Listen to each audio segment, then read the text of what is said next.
Hey, we're all ready.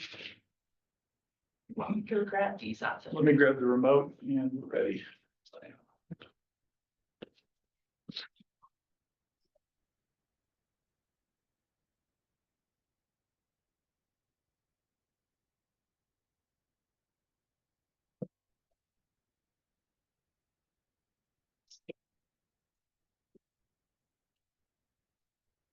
Right, Chairman, I'm ready.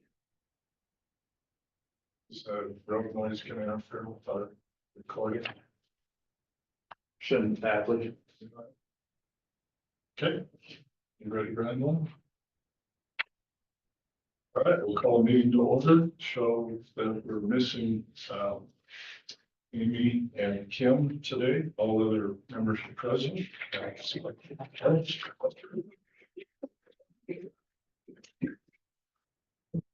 I pledge allegiance to the flag of the United States of America, to the republic for which it stands, one nation, under God, indivisible, with liberty and justice for all.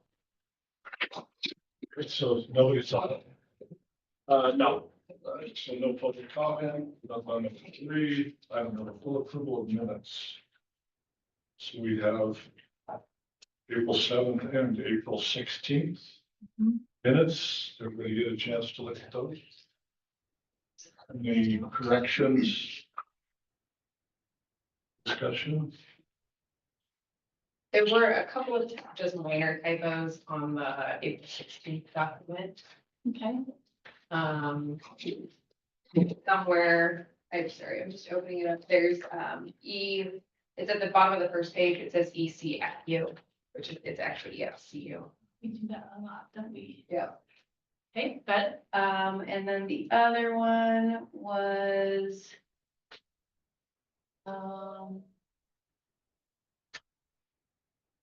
what's the incorrect? Like spelled right, but wrong way. yes. Ooh, those are tough.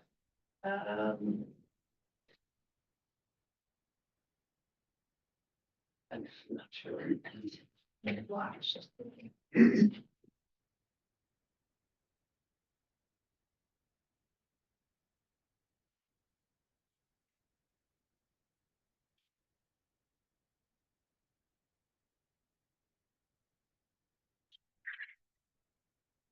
I'm not sure. That might be my thing. Okay, done.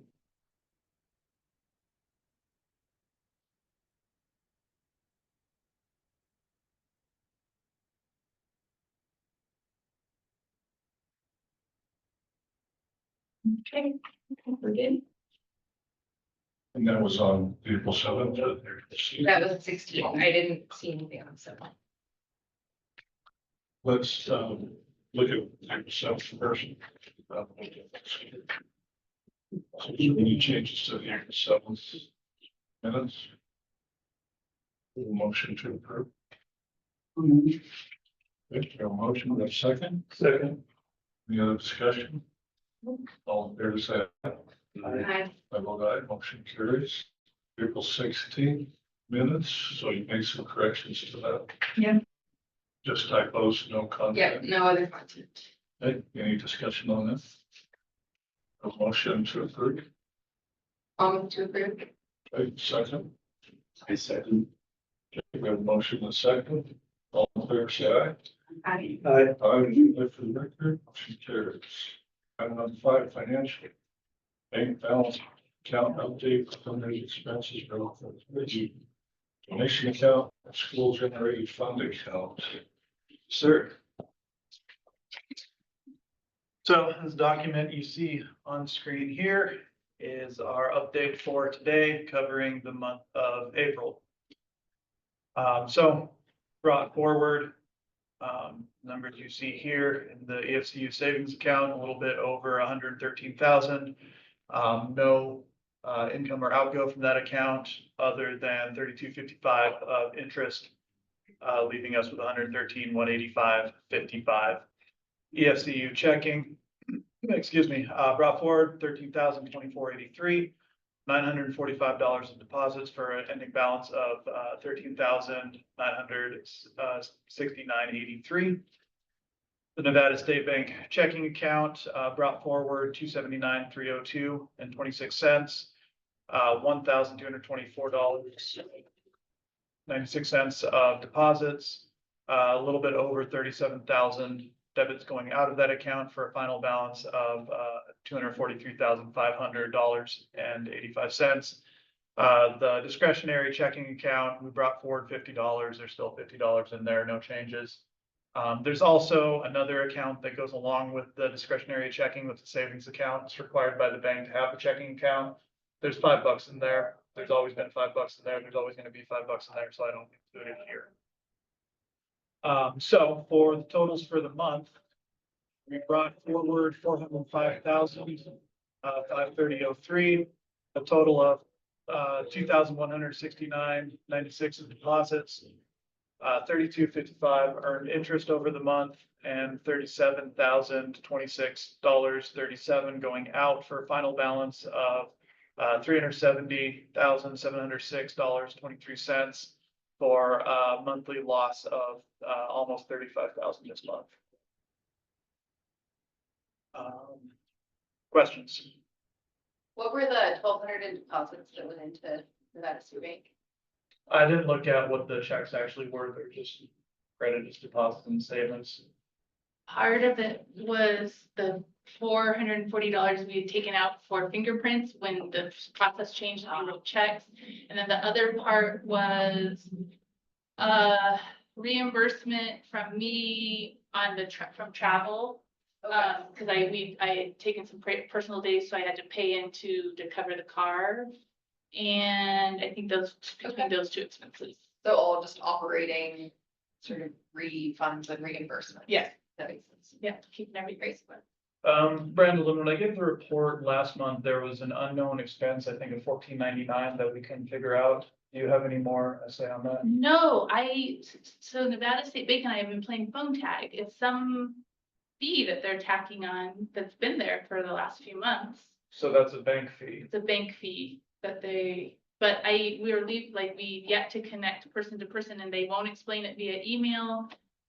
So I'm kind of, at a loss, but I'll keep trying to connect with this person who's going to explain it to me apparently. Okay. Yeah. And then you had asked a question on last month with regards to, remember in the budget, it said other. Do you remember that question? Yeah, I do remember that. Colleen sent me the answer, so I'll get it to you after this. If we take a break, I'll run and grab it. Okay. Yeah.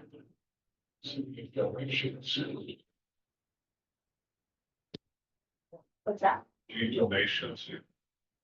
We did receive two donations. I just got one out of the mailbox today for 5,000 from, starts with a K, a last name, an unusual last name, either a K or a P. And then another 500 from maybe Hooper. Yeah, Hoopers. So 5,500 to deposit that I received. I should be getting something from Steve Jobs. Okay. So I don't know. So he's at Anglo Gold, and he said Anglo Gold is putting all their money to the south, the schools in the south. But his grandson will be attending, so he said it's good. Great. In the checking, in the EFCU checking the 945, that's coming from our art donations. So we've had 12 pieces of art purchased and then an additional $200 donated. So we're up, so that's a little $200 more from that. So that's working. We're getting Nice. so donations. How does that compare to your ideal art budget?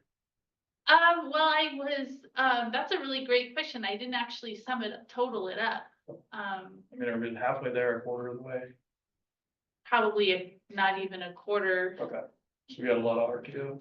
Yeah, because we estimated when we did measurements and we were just kind of estimating up to 200 pieces of art and we only have 12. But I also don't necessarily want all the art now because we want the art to be meaningful to the teachers and to the students. And so we also want them to be able to select some as we try on the curriculum and do things, right? So, but my hope is we get enough that it doesn't look completely empty. So, So the 945 was all art donations and how are those values assessed? it's basically printing cost and framing cost plus 20% is what the donation cost that's on the website is. And then Brandon, you're keeping track of that 945 earmarked for art? Yes. Okay. Yeah. Does the board want me to do anything tracking that or just leave it with Brandon? Everything, so it's one person. I thought it would be over in discretionary, but Yeah, I would think so. too. that's a school fundraiser. To me, that would be under your discretion. Yeah, and I think so when we set up ZEPI, that program, we set it up so that the donations, and we're just honoring all donations are going into EFCU right now. So that, I don't know, maybe we can't have two accounts in ZEPI. I can check into that and see. We just naturally put it out, everything, because it was donations, so we put it into the EFCU. So that we can track it through that account. So, Yeah, I'll have to look. That's a good question. I can look on ZEPI and transfer it, because you're not wrong about that. either way, that's your discretion. How to see spend those funds. Okay. Yep. Whatever's more accessible. Yeah. Any other questions on that one? Thanks, Hank. I be up to 5.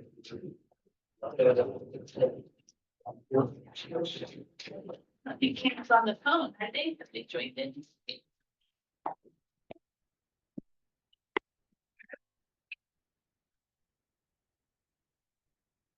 5B is financials update, summary of expenses for Nevada State Bank, operational account, for Bride, County, Nevada.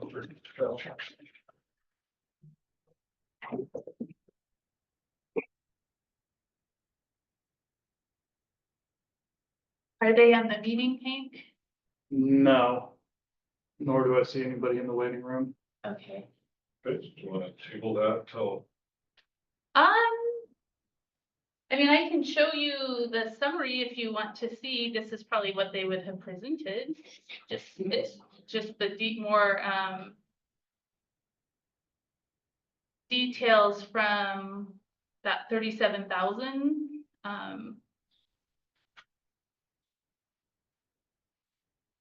So if you want to see it, I can pull it up here real quickly.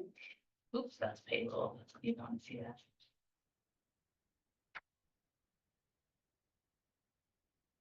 So March was a big expense month, because we paid for Infinite Campus, which was a $30,000 bill. And is that for a year? Yes, 1 year? for our year 0 and for year 1. So that'll renew next March. Yes, but next it will only be 5,000 a year from this point forward. It's the big purchase.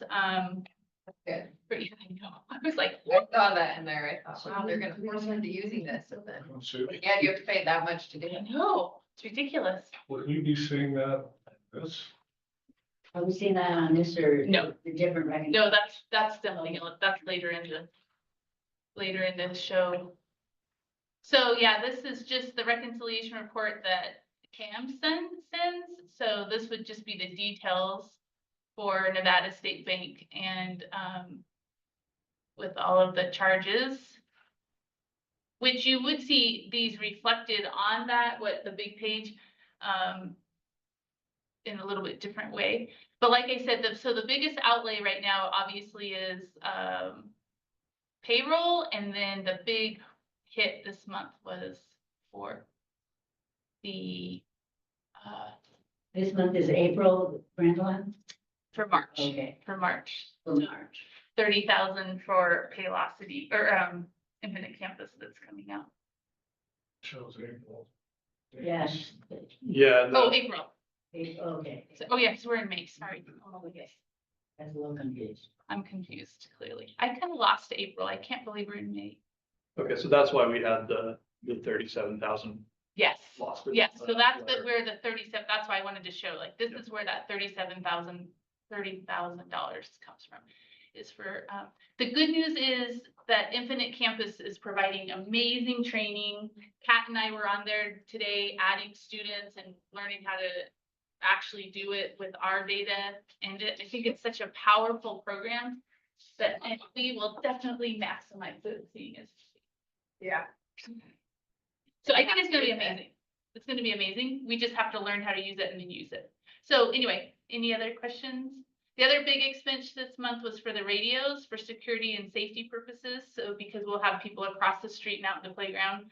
So we purchased handheld radios so that we can communicate at all times with one another. I have one question. I mean, I saw this on this budget earlier, and I was looking at the Southwest gas bill, which was like huge this month compared to last. So what is going on there? So I think this is a double pay month and we had a credit. The next billing cycle, we actually had an $800 credit. So establishing the payment strategy through CAM took us a little time. And same with Nevada Energy, we were double paying at one point. So it's a little bit confusing, but I think we've now got the rhythm. And so they're being paid without doubling up. So yeah, that's a double month. Yeah, it was Yeah, significant. good catch. Any other questions? Go down. Payroll, oh, go ahead. Yeah, I was just, I know you're gonna get to this one later. I'm just curious why Scott doesn't match What doesn't match? that, this.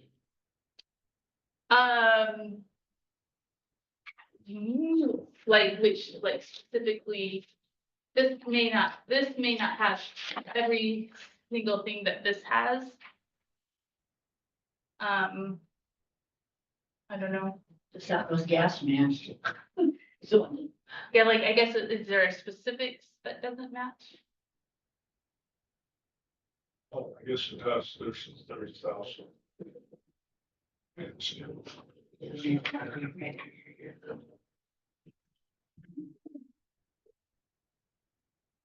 no, but Should So, be close. I didn't see the $30,000. I looked on here. and that's a one-off, which I never even got to see on screen. There was a one-offs. Means one-time payments, I would think. Yeah, like things that aren't reoccurring, so we have monthly, and then things that are One time. more random. So then if I'm reading this correctly, this is showing an anticipated loss of 66,000 for the month of April, and we're, you know, a little over half that in actual loss. Is that correct? Yes. Where do you see that? Down at the very bottom on grand total. No, the grand totals year to date, yeah. Is that year to date? No, it's by month. Yeah, I think it's 5 months. I think. But then what's the total above? Oh, that's the. That's the one-off total. That's the one-off total. Yeah, got it.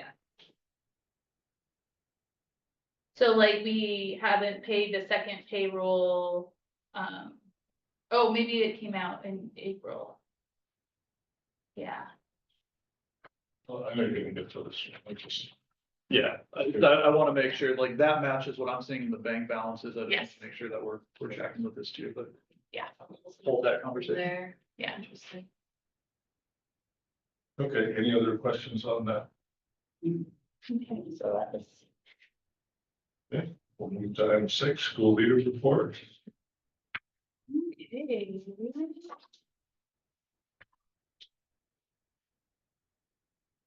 There's a copy of this in your binder.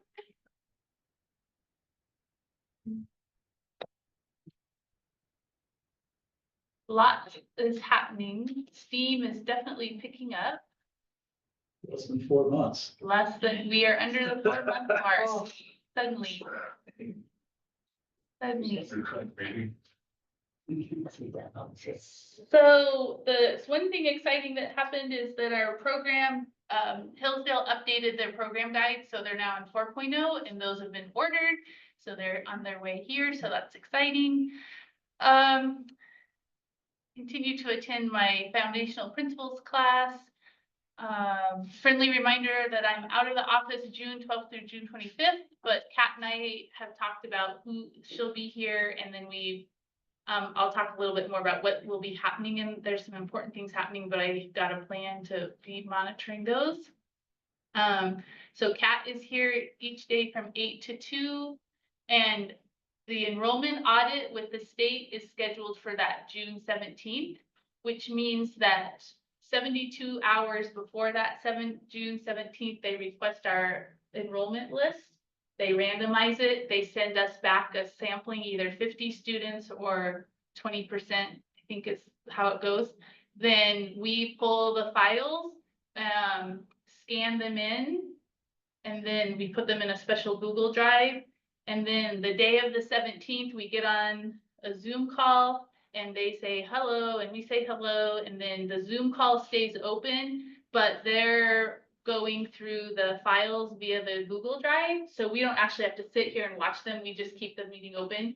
And then when they're ready to talk, usually 2 to 3 hours later, they text us and say, jump back on the meeting. And then we jump back on and they report back to us. So what are they looking for in that audit besides just the total number we're supposed to have by then? So there's a whole paperwork string that we have to create in the paper documents. And that's actually something I'm going to request that you maybe sign up to help us do some quality control, quality assurance. Because, for example, what it's doing is we have to look at the parent ID, and the name on the parent ID has to match the name on the enrollment paper. Then on the enrollment paper, we have to make sure it's completely filled out and signed and dated. And then we look at the address, utility bill, and we have to check that address to the enrollment and make sure that that matches. And then we have to look at the birth certificate and make sure the birth certificate matches. So there's all these, so Kat, we've created a checklist. And so the first step is we just get all of the paper from the families, and then Kat goes through with a fine tooth comb and matches, and then we're having to call and get different IDs. For instance, on the utility bill is dad's name, but we only have mom's ID, so then we have to get dad's ID, because we have to basically have a complete line for each family, a through line through every piece of paper that creates this child in our enrollment documents. So the state really just wants to see if these are actual students and not just like ghost enrollment. Yes, Got it. and that we have all of those papers in with all that verification done. So what I would like for the board to do, so Kat's doing a first review, I'm helping her when she has questions, but what would be really powerful is if some of you could sign up to come in and look at, say, 10 or 15, and Kat can train you, and then you may catch things that Kat's not seeing, right? Because what we want to do is nail that audit. We don't, because after the audit, we have 48 hours to correct anything, which isn't a ton of time, because if you're having to get with parents and stuff. Yeah. So the best case scenario is we just nail that audit. And the way you do that is have multiple people looking at the files to double check and triple check.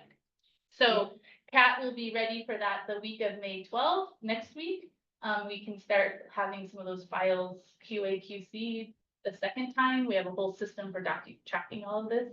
So if you're willing, you can either get with me or get with Kat to make that happen. And I'll send out a specific request too, but. So that's what's happening on that June 17th. So I'll be calling in from wherever I am on that day and participating from afar. But we'll have Kat set up for success before I go. So on the email we got today said that our enrollment is on June 1st. June 2nd, we have to send that spreadsheet to the We list. have to have that. Well, we're supposed to have 100 per our contract. Because we have, Yeah, wait for it. It's coming. If I can get my mouse. that's completely complete, right? Yeah. So here's our current, oops.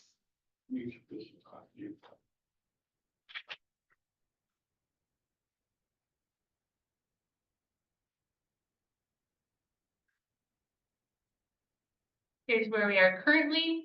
So complete green means that all of the paperwork is present. 54, 14 are partial, meaning that we have some of the paperwork, but they're bringing in other paperwork. 30 are applications that we have not yet heard back from the parent, and we have no paperwork. And declined are people who are have withdrawn their application. So we are not in a great spot, because even if all of these people were to come over here, we're just barely where we need to be. This is a question mark. I doubt they're coming, because we've called, we've emailed multiple times, and we're not getting any kind of response. So we don't know what's going on with those families. This often is reflect a 5-day week. Kids in other schools, and they can't figure out how to manage it, or they've changed their mind and didn't tell us why. So 20, we've lost 20 straight up. 30, we don't even know where they are. So to combat this is problematic. This is highly concerning. So to combat this, we have stepped up our social media. Global One radio ads are running again with a new language. And then I'm writing a newspaper article that I'll get done tomorrow. So I think what's happened is EIAA is quote full, and people are hearing that we're full. The charter school is full, is word on the street. And we've had several parents call and say, oh, we didn't know we could apply. So that's the message right now, is we are not full, and helping the community understand there are 2 charter schools now. One is full and one is not. I called Ashley Perkins yesterday. Her front office, every person that calls, they're sending them our way, K3ers. Ashley tried to get into their lottery to be able to send a direct email, but there's no way, she can't do that. It's not allowed the way the system works, but she's doing her part at her school to spread the news that we have openings. So right now, the next 3 weeks, it's really all about all of us just getting the word out that we are not full. That is true. That is not true for our school. Can Ashley and those guys put that on their Facebook page that for them to us? I guess that we could. I mean, we could ask. I mean, it would seem like that might be a pretty hands-on way to. Yes, it would, if they'd be willing to do it. I mean, I think they'd be willing to do it. Oh, I think Ashley's willing to do anything to help us get. Yeah, and Lori the other day Build was. Yeah. So. So we can't get their wait list. They can't even get their wait list. It's all electronically done, so she doesn't have access to the names. But if they could put it on their Facebook page, maybe that would get to the people. Oh, that yeah. are- I mean, that's helpful. Yeah. And everybody who calls in. I had somebody message me yesterday too. She was at Boys and Girls Club, and she said that EIAA has flyers at Boys and Girls Club. So Okay. we should definitely take a stack over there. Okay, yeah, so I updated these flyers, so we can, you want to grab one on your way out too. So I updated a couple of things that are, another question, a lot of people, they think that we are only going to be a K3 school, so I've updated it to, opening grades kindergarten through 3rd and growing with your student each year, so that they understand this is a commitment, like you can stay with us. And then I took any dates, reference to any dates off, so we can spread those around. I have a list here of places we can put those that we may not have already hit. Yeah, so we're just believing. So I talked to the state yesterday specifically about our situation, asking the question, like, what if? So it's completely dependent on our ability to be able to demonstrate to the state that we could be financially solvent with a smaller number of students. Because we have money in the bank, that's helpful. I've already been strategizing some alternative opening plans. The state said, if you don't have your number, you should not open. I think if we don't open the school this year, we'll lose community support, so we have to open somehow. So I've already started a plan B and a plan C budget, because I think we can absolutely show financial solvency And I think we absolutely want to honor the families that are here, but we just may open smaller and just have to grow. And that's not necessarily a bad thing. It gives us a few more years in this building. There's some advantages to opening smaller. And I think, like I said, financially, we can do it. What will happen June 2nd, depending on this number, we will present to the state with our budget that shows them that we can open and be financially solvent for year one. So that's my plan. So like I said, I'm working on plan B, plan C budget. So whatever this number is, we can be like, we've got this state. Two questions, I guess one statement and one question. Statement being, I did the risk analysis for this scenario, although I think I figured 10% down. So if we get to 90 or something, we've got that Monte Carlo work to show that we are fine. Right. If we're less than that and we're getting close to June 2nd, maybe it's worth rerunning some of those analyses. Yeah. Let me know if you'd like me to do that then, and Awesome. I will. The question is how, and maybe you'll get to this, so sorry for jumping ahead, but it ties into opening smaller. How are the teacher hirings going? So yeah, we can, If we're opening smaller and less teachers. we need less teachers. Yeah. It's already on the next. Yeah, so we can just continue down the report. I know there's just a lot to talk about, so it's kind of hard to stay online. Just go ahead and jump to that one since that's. Can I have a stack of flyers for to take to the Catholic Church and pass them after mass? Sure. Oh, that's a great It's, idea. it's the only way I can Yeah. figure it out. I do the Spanish and the English. Mass, I can do both. Which masses do you want to do? I can do 8 o'clock. How many do you want? Okay. I don't know, maybe 100, please. Can, like a half page? You know, something that Half gives, page. that gives clear information to the parents. And if you have them in, I can help make them in Spanish, Okay, because if I go to the noon mass, That would be it's in great. Spanish, I Well, I can pass do that. on you know. whatever. You go to 10 usually, right? Well, I usually go to 5 on Saturdays, but it doesn't matter. That's great too. Doesn't matter. I know the lady that is, her name is Garcia is her last name. She always speaks in the mass. I can give her some, or at least I could tell I'm gonna be at this point in the church and.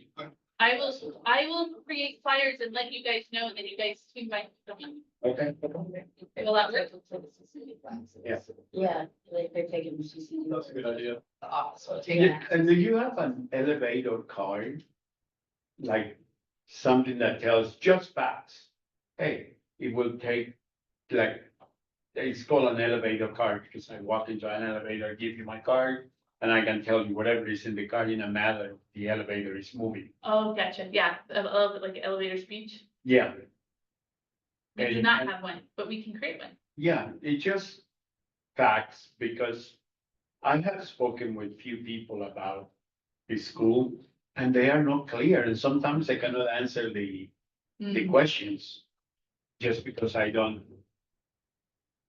I reach out for a donation and the person was not very happy with which was so weird.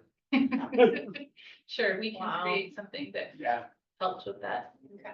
Do you have the big flyers that you made? Do you have copies of those? Oh, the case The statement. case statement, The ones the that- book, Yeah. the case statement. You got that, didn't you at the meeting a couple of meetings ago? Maybe you weren't here. Do you have more case statement? I do. I mean, get right this second. But how about if, instead of just the flyers at the back of the church or whatever, what if we just, it has to be on, you know, the answer? We can do it. So I wonder if we could stick them in the books. I'd do that for, if you can, absolutely. Seems like a good idea. Yeah, I think it's more personal though, when it comes into recruiting people, Yeah, it has to be personal. No, I agree, but- actually, get out there and hand them out, talk to people. Sure. And then they can ask questions. Yeah. Thank you. Anyone else want? So what about the other churches? I think it's a great idea. Well, somebody, we need Katie. Yeah. Yeah, okay. You can ask Katie, Katie. Katie will do it. Well, Julie's a Catholic, so we got a Catholic as well. Yeah. Well, if you go to Saturday, you wanna walk across the street to the SDA, pass them out? Well, I went to Mormon church with Katie, maybe I could just make myself an honorary. Well, go to the Seventh Day Adventist, they're right across the street. Go there. Go to mass on Saturday. Oh, well, okay, I'll go. All right. So, so to answer Hank's question, so we have a special ed, part-time special ed, second grade and kinder teacher committed. Plus the third grade teacher that we already had committed. So right now we have second, kinder, third committed. First is in the wings. So really we would need a second kinder, but if we didn't open with a second kinder class, we wouldn't obviously need a second kinder. So that's good news. We have teachers and we can adjust that to our student numbers. We have a nurse counselor, one person, the magic person did walk through the door, who has an RN and is working on her chaplaincy. And so she has counseling credentials, is not a school counselor, but can do social-emotional learning and that sort of thing. So she'll be a contract employee and she'll actually start, we'll talk a little bit more about her with the health plan, but she'll start probably in July as a contractor. Local. And then, so like I said, need is a solid first and kinder. There's a possible first, but I'm trying to figure out if that's the right hire or not. Not sure. That's kind of a fine line because then you have to be reassigned depending on the numbers if you end up doing a first, second split or. So all the teachers I've been interviewing, we've had those conversations about the flexibility of what their classroom will look like. And if they're open, how open they are to that possibility. We end up opening with 4 and not 6. How's our contract? Because we don't contract with somebody and not have the kids. Well, we won't enter into teacher contracts, you mean? Teacher contracts aren't until April or August 18th, so we'll know. So, well, before then, we'll have to make some decisions.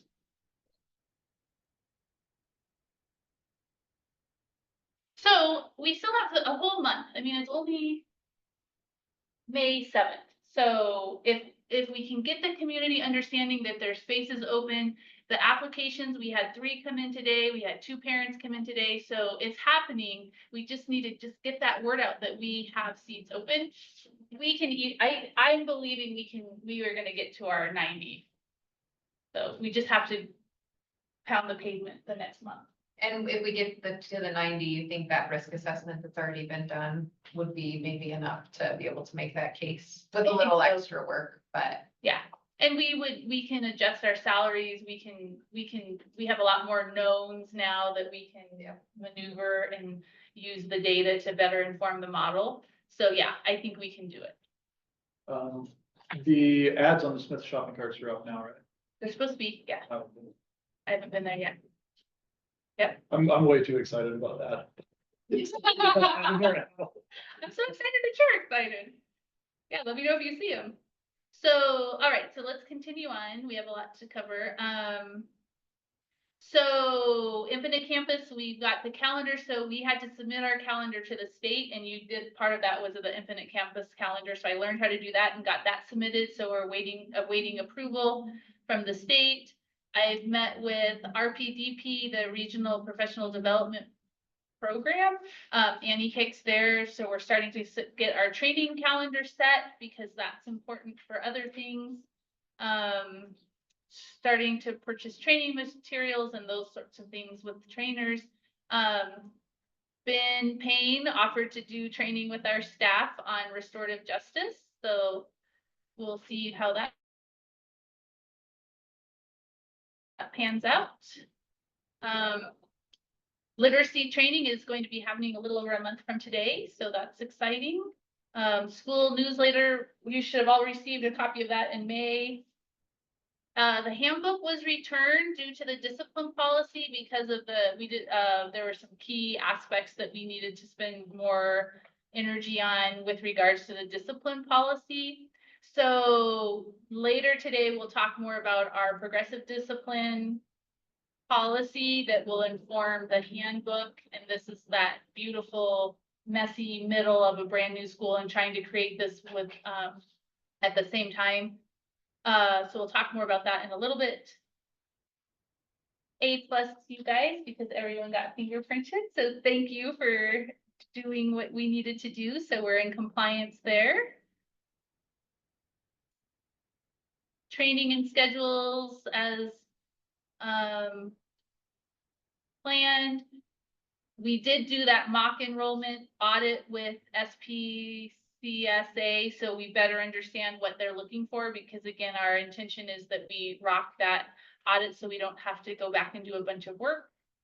And then, like I said, Ben Payne offered to do some teacher training with us on restorative justice and ACEs, or adverse childhood experiences. So we'll take him up on that and see what that looks like. The budget hearing is scheduled for May 21st, as you all know. So that day we'll have 2 meetings. At 3 o'clock, our regular time, we'll have the budget hearing specifically and only for the budget. You guys will approve the budget, we'll close that meeting, and then we'll open the second regular board meeting at 4 o'clock. So that's how that's gonna look on the 21st. So that the budget has to be its own encapsulated meeting. Question on that, do we need to have another board meeting then? Yeah, to have more policies. Okay. Yeah. And we'll talk more about this monthly tracker and what this budget on the 21st is going to look like. I've already shared with you for marketing, we've added some radio time with Global One Media and social media. Key marketing is ramping up with regards to specifically enrollment. The disciplinary policy we'll go through again tonight. The library is completed upstairs. It's absolutely beautiful. We can start moving things up there. So movers are coming on on Friday at 9 o'clock in the morning. So if anybody wants to come help move furniture, there'll be 2 of the brothers coming to help us move. We have to clear out this room. We have to clear out the Great Hall, and we have to clear out the classroom. Mrs. Lynch's old classroom across the way, because they're going to get these floors completely done so that we have the front part of the school looking good sooner than later. Where are you moving all the stuff? Into the back 2 classrooms. So, and then all the books that are stashed around the school can go upstairs. All the bookcases that we have can go upstairs. So we're gonna do that Friday at 9 o'clock if anybody wants to come help be part of that. Steve and the team are in the building daily, working to get this done. Furniture delivery has been changed to July 21st. Emergency plan, I did deliver school information to the police department, the sheriff office, and the fire department today as part of our opening criteria, and to let them know that we are here and that people are starting to be in the building on a daily basis. And then on my second course, and Joe and Amy working that, and it's kind of cute, Grand Canyon has yet to wrap their head around the fact that there is no other principal on site here. I think we're really messing with their minds, so we'll continue the conversation and we'll figure out what this is going to look like. But the message I keep getting back is, well, you're gonna need to have the principal sign off, and I'm like, I keep writing back, there is no other principal. There is no other principal on site. I am the principal. You have the principal, that's the point. So, and then that's why I have Joe and Amy and anyway. At some point, they're gonna hear what I'm saying. You just have to actually sign it. I might just have to. I think it's so cute. I think communication is such a fascinating thing. Right? You're not listening to me. So, anyway, any questions on that? We have other details, some details on those things. Oh, the other thing I need volunteers for, on the website, we specifically put up the volunteer positions. So the teaching of the specials, library, reading buddies, a crosswalk guard, I can't remember, there's a list on the website though of volunteer positions with the application and the expectations and that sort of thing. But we do for insurance purposes, and then we'll need to turn it into the state sooner than later, is we need to get a jump on the inventory. And I purchased the little tag so that we can like mark all our big equipment and we can start. So again, if anybody has a desire to come help with inventory, that's another thing that we could use somebody to help us start getting that captured. I have a spreadsheet set up. We just need to start capturing the big ticket items so that we can give that to the insurance, and that'll come up later too. I told you guys about moving Friday at 9 a.m. and I told you about art pieces. I think that's all I had for my report. A question, if we can go back to the enrollment audit, and this is a hypothetical question, but I can very much imagine it coming up in this area. You get somebody that is from out of town, off the grid or whatever coming in, they can't provide some of that documentation like utility bills or don't have an address. Is there a contingency plan for that? Yes, so there's a way that they can write a letter that can be notarized that they have this land or whatever. Okay. Yeah, so there's a way to create the paper trail that we need in that case. Okay. Yeah, absolutely. It's fascinating learning about all these different living arrangements that people have. And Kat and I are learning a lot, like how do you connect dots? Like, well, we're gonna need this ID, we need this piece of paper, and then we get the dots all connected. But it's fascinating, learning about people's lives is fascinating. I asked that from experience. So. Yeah, it's real. A lot of traditional families. Yeah. Yeah, so we can solve all that, as long as we can connect the dots for the state, that's what's important, and show that they're real human beings. We're not making them up. Okay, I think that's it, unless there's more questions. Questions? Number 7, none, read old business, review of free trade policy. So this.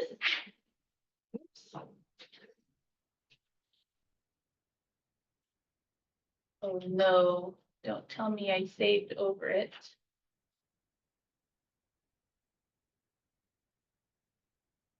Interesting, hold on.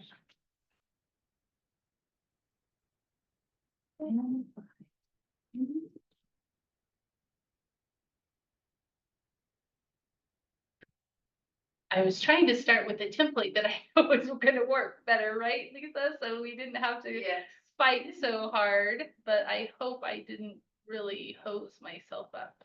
I don't think I did. I think it's just in that one particular location. Yes, I think we're good. Okay. Here we go.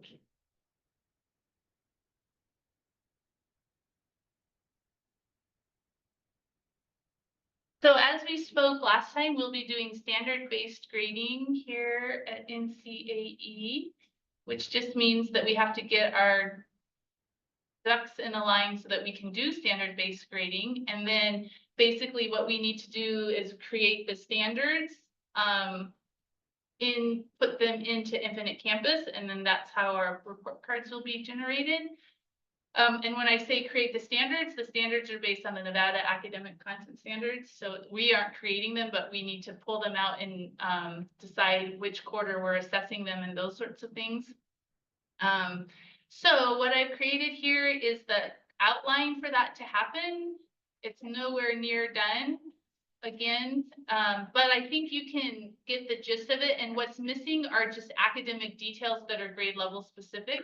So I think if you're comfortable with the general content, we can just move forward and I'll continue to fill in the academic specifics for the grades. And that just takes me a long time because I'm taking the time to go through each grade level, and I have Hillsdale open and I have Nevada content standards open, and I'm looking and making sure that where there's gaps and where there's overlap so that I'm aware, so that then with the teachers I can help guide and mentor them. So it's just a slow process to get through all the grades. So I got through kindergarten, but that's as far as I've gotten so far. Well, you have a table in there that crosswalks that I saw. Yeah. So we have academic indicators. And did Ron say at one point that he had that? Do they have that? I've never seen it. We have, Did you ask? I've asked multiple times. you know, whether there's, yeah. Cause I remember him saying, yeah, fairly flippantly several times that that was something that they could help with and provide. But you haven't been able to. Mostly in math, wasn't it? Yeah, it's mostly That's math. what he had said. So here, yeah, I have a table. So academic, so we will have academic indicators and non-academic indicators so that we're assessing all three pillars of our mission, right? They're all equally important. We don't just do academics. We do virtuous living and we do civic responsibility. So those would be non-academic, the two pillars that are not academic. So we have to set that up, what that looks like, and that's what this is like, just generally understanding when we're talking about courage, this is what it looks like in these different places of our school. And of course, this is open to multiple ways of interpreting, but this is just to get us all thinking on the same page. And then these will be behaviors that are associated with civic responsibility, and these are obviously age appropriate. So I broke it up into the grammar, logic, and rhetoric stages that are associated with classical education. So, and then there's different levels. So we have the classroom level, the community level, and the family level. So for civic responsibility, we're teaching them how to be good citizens, right? And we're citizens of our families, we're citizens of the school. So these are parameters of which we can use to assess how are our children growing up in these things, right? Are we training them well? One of the huge ahas that I've had while working on this and our disciplinary plan is we, as you guys already know, but just confirming, classical education and our attitude towards training children versus punishing children, we are like light years apart. And what the state sent us for the discipline plan, I was like, we can't even start there. We're like light years apart, which I just say that because I think it's interesting what the traditional schools, how the language of how they're disciplining and what they believe about discipline versus how we're entering into this training concept, right? So, okay, here's. Can you go back to that table? So family. Right, so I can see measuring some of these things that you have listed about there. But if we have standards for cleaning dishes from the table and putting toys away and things like that, I mean, how are you measuring? Why is that on there? Because you don't have access to what's going on at home.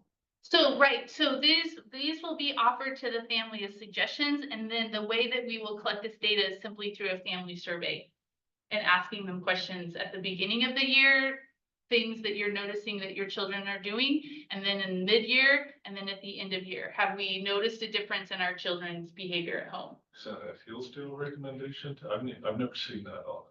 That's if we're gonna claim that we're doing civic responsibility, then we need to figure out how can we assess that we are doing civic responsibility. This is my idea.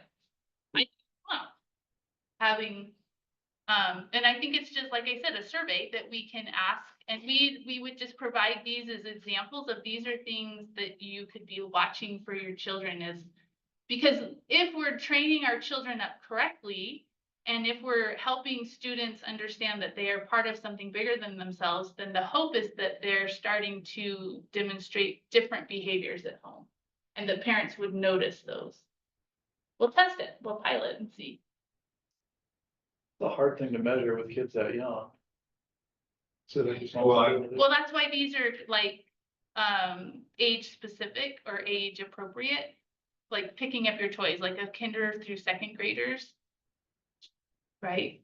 The expectation would be, if we're teaching them to be courteous, then the courtesy would be noticing that we can put our toys away without being asked every time. So can we see that change happening? Do we see that change happening? I don't know. We can ask be interesting to see, as far as I can see a parent saying, what happens at home, happens at home. Absolutely. It's got all the Yeah. situations, so I don't know what your outcome's gonna be on that. Yeah, I don't know either. We'll see. I think it'll be interesting. And of course, it would be completely, yes, voluntary, like, Yeah, as far as How do being you, able to observe it at home, yeah, I mean, my 2-year-old grandson would close the gate, he jumps out to the gate, and he's two. right, He understands that that's, when you're not driving. right, So, I mean, that little things like that, I mean, I understand, but, yeah, I don't, my more concern was, what will a family tell you or say, yeah, none of your business. Yeah, or not tell you. and if this is part of assessment, how do you handle the situation where, say, half of the families comply and take this very seriously and the other half say it's none of your business? Now you've got two different amounts of information with which to assess these students. mm-hmm. Well, you know, there's no harm in giving it a try. Well, it kind of. Individual, so this would be very individual. And I think what we do is we allow that check, like, no information, right? You just don't have information, and that's okay. It's not, The teacher should see some of that in the classroom. but yes, they would Wow. see, they can observe what they're seeing in their classroom, absolutely. So Brandon, in Infinite Campus, because I'm not sure how all this ties together, right? So you have your standards in there, and you're measuring the standards. Mhm. Okay. There's a grading system as far as a star rating system. Right. Are they looking at our, not just testing, but are they looking at our standards now? Kids are being, how they're performing on our daily, our grades that way. Is that a component of the rating system? I don't know the answer to that, but we can learn more about it. Because, you know, I know they're gonna be assessed on standards in 3rd grade, not kindergarten, first and second. I mean, they do have a maps Right. assessment. But we're not measuring this as a component of our overall Not act, rating system. But see, Infinite Campus is the new thing to me, that all of it's thrown into that, and the state have access to that. They see, well, you know, our kids went down in the family, non-academic, and that hurts our star rating or something. I'm just throwing that out there for you to look into before you add stuff to what we know typically would measure, typically measuring how they perform in English, math, right, science, and social studies. right. Right, so I think that's the difference between academic indicators and non-academic indicators, right? So yeah, I can learn more about that for sure. Yeah, I guess that's what non-academic indicators, any component of a measurable Yeah, portion of our star system. If it's for use in the school and for parents only, yeah, I think it's wrong. yeah, But if it's thrown in with the other stuff, then I would say less is more. yeah. Okay, so we'll ask that question for sure. Does anyone have any reservation about using the word family there? My thinking being that the policy, if it's gonna put it in a position where I, as a parent, I'm looking at them like, oh, you're like grading my family? That is a good point. Yeah, that is. It jumped out at me to start this, what's the concern? Maybe a different wording. If I keep the same thing, if you want to measure what they do after school, basically. Is it like School. out of school? Community or social This or? falls under civic responsibility. Well, so I just broken it down, It's just different. this to school. Let me see if I can get the whole table on so you can see it. Oops.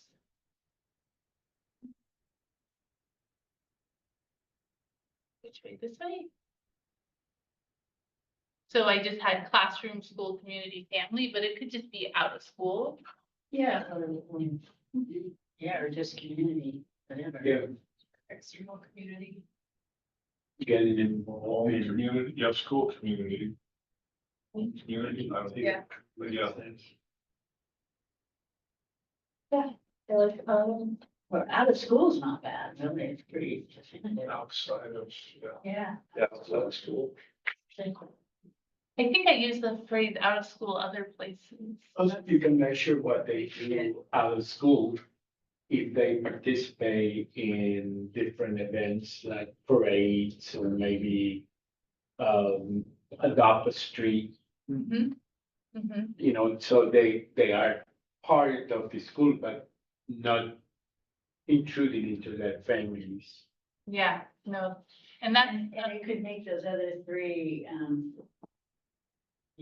columns a lot more, you could make them a lot more obtuse, so it would be maybe a little. Like if they're playing Little League or something, you look at sportsmanship. and Yeah. how they've done. So if they're involved in 4-H. Or cleaning up the community or, Yeah. participating in Make Elko Green Day or whatever that is. And on that one, the self-reporting, like on Mhm. service, like on the Yeah. service section, Mhm. and you're gonna have an expectation that each kid does at least, the thing they pick from or whatever, they have to do at least 2 of those throughout the year. Sorry. This could be a similar one to your service Okay. category. Yeah, good stuff.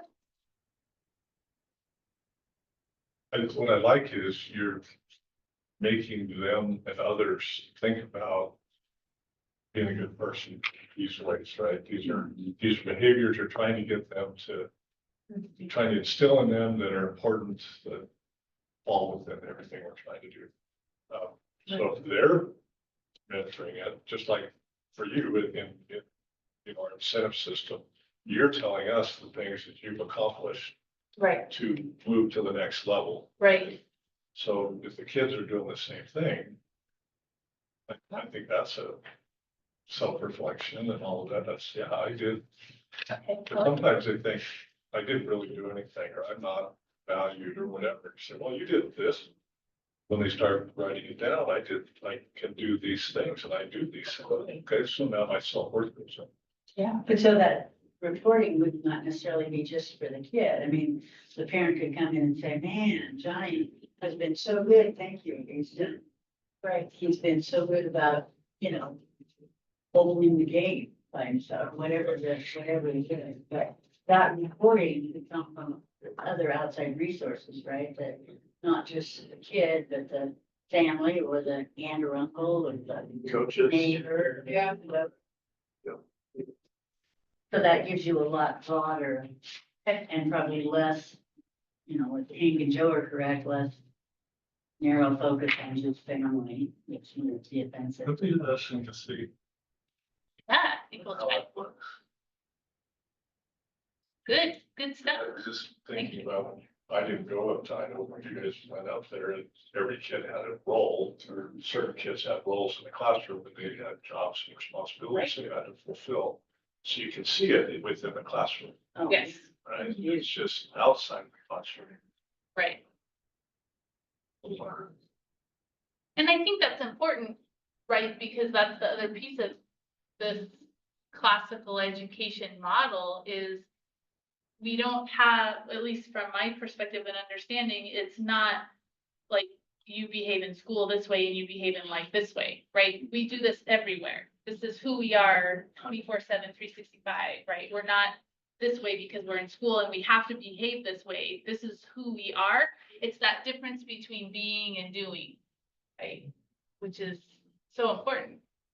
Subtle, but important. Okay, so I'll work on that. Thank you for that good feedback. So then this is where we get into the specifics of the academic standards. So based on what I understand to date, and of course, always subject to change, the X's means that it's in both Nevada content standards and Hillsdale, and it's tracking, like it would make sense that they're gonna track together. The N means that it's in Nevada content standards at that time only.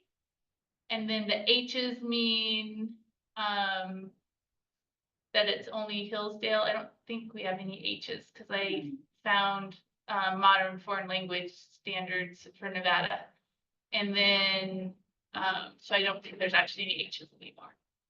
But so for the most part, things are aligning pretty well. Then, and this is an interesting nuance here with the K3. So Hillsdale focuses on phonics and letter development and that sort of thing before they actually do grammar and composition, where Nevada has some standards that are grammar and composition based at the very young ages. So we'll just need to track that carefully so that those skills are taught in those younger ages.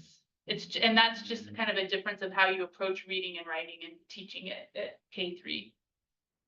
But that was, so, and then what I'm doing, so it's the typical what score 1 through 4, 4 is exceeds, 3 is the expectation that you're meeting the standard, 2 is approaching the standard, and this has to do with, a lot has to do with support or no support and how much you can demonstrate. And I talk about grade disputes, and then this is where we're starting to line out what the standards are for the different content areas. And then these are what would be on the report card. So we don't go into like ad nauseum detail on the report card, but it would be like handwriting, short line letters, and then 1, 2, 3, 4. So 3 to 4 standards per topic is what we're looking at. And are those matched up with the med, not the Hillsdale? Mhm. Yeah, For those, just so you know, we have to meet the Nevada state standards. We don't have to meet the Hillsdale. That's just what we're using. right. But we do have obligated to meet the Nevada state standards. So again, this is just going to take some time to map through, and then this is something the teachers would need to look at and double check that I'm understanding things correctly, and if we need to tweak things, this is just going to be a process of which we develop over the next several years. This isn't going to be anything that's done at any time. These will be consistently updated to better match what's happening inside the classrooms. I talked to Ashley about this a little bit because they do standard-based grading, and she actually has her teachers provide the standards, which I thought was an interesting way to do it. So different classrooms could have different standards for the same grade. We'll do a little more standardization until it's shown otherwise would be better. But I think that just aligns too, because we have this curriculum that both classrooms will be using. So this just needs to be filled in, lots of work to do. And then this is where I'll input the information specifically for Infinite Campus and how it will be used and what the expectations for the teachers are and how they do that, because their grade books will look a little bit different because it's no longer point-based, right? Like this is also a mindset shift that we're not earning points. We're looking for mastery, and then some basic questions for people to better understand the systems that are being used. So there's still a lot of work to do, but it's, I think, shaping up pretty good. Any other thoughts or comments? This also has to be sent to the state for approval. I haven't actually seen anything for a grading policy to be sent to the state yet. But we need it be so that we can, and that's actually a piece I thought was really odd that was missing out of the handbook. So I'm a little perplexed. There's zero consistency throughout the state and throughout school districts and throughout schools and how kids are graded. Which is, That's what we talked about before. You know, are you going to have some sort of percentage between formative and summative?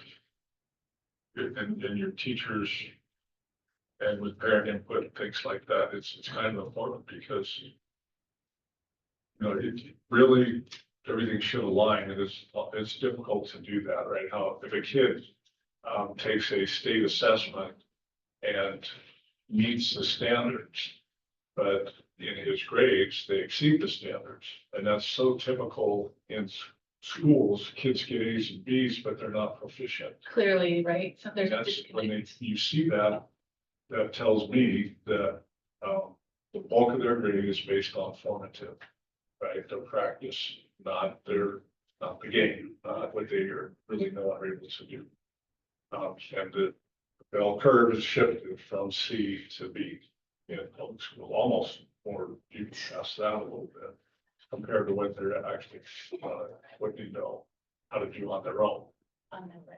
Right, and I like, because in yours you show with the help or things like that they can do with assistance, those are approaching the standards or below the standards.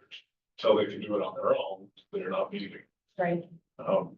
And that's the bulk of the kids, right? That's the Right. bell curve, they're all, bulk of them are in that middle section. It's just the standard-based system really helps people understand how their kids are performing, where the gaps are. So I like it, and I went through this document pretty thoroughly, and I think it's gonna work out pretty good. But that is the one missing piece is figuring out, so a teacher can tell this, right? They can say with help or without. So at this level, I don't know that it's important to say 70% of their grade is on summative and 30% is on, because you're not assessing it that way Right, because it's not that point. Oops. until maybe third, Mhm. maybe start to be an issue. But Mhm. as long as you have standards that they're consistently measuring and they're working on, that's one of the things that teachers will be working on. When you have one teacher per grade level, it's Right, kind of moot point because they'll be consistent. yeah, You have- right, right. When you only have one, it's easy to be consistent, yeah. Yeah, You're on the right track. I okay, thank you. So, yeah, that's all I have for that, so I I don't think so. I think it's just awareness right now. Okay. Okay, Item B, review and approve restorative discipline policy. oh, this has been such fun to work on.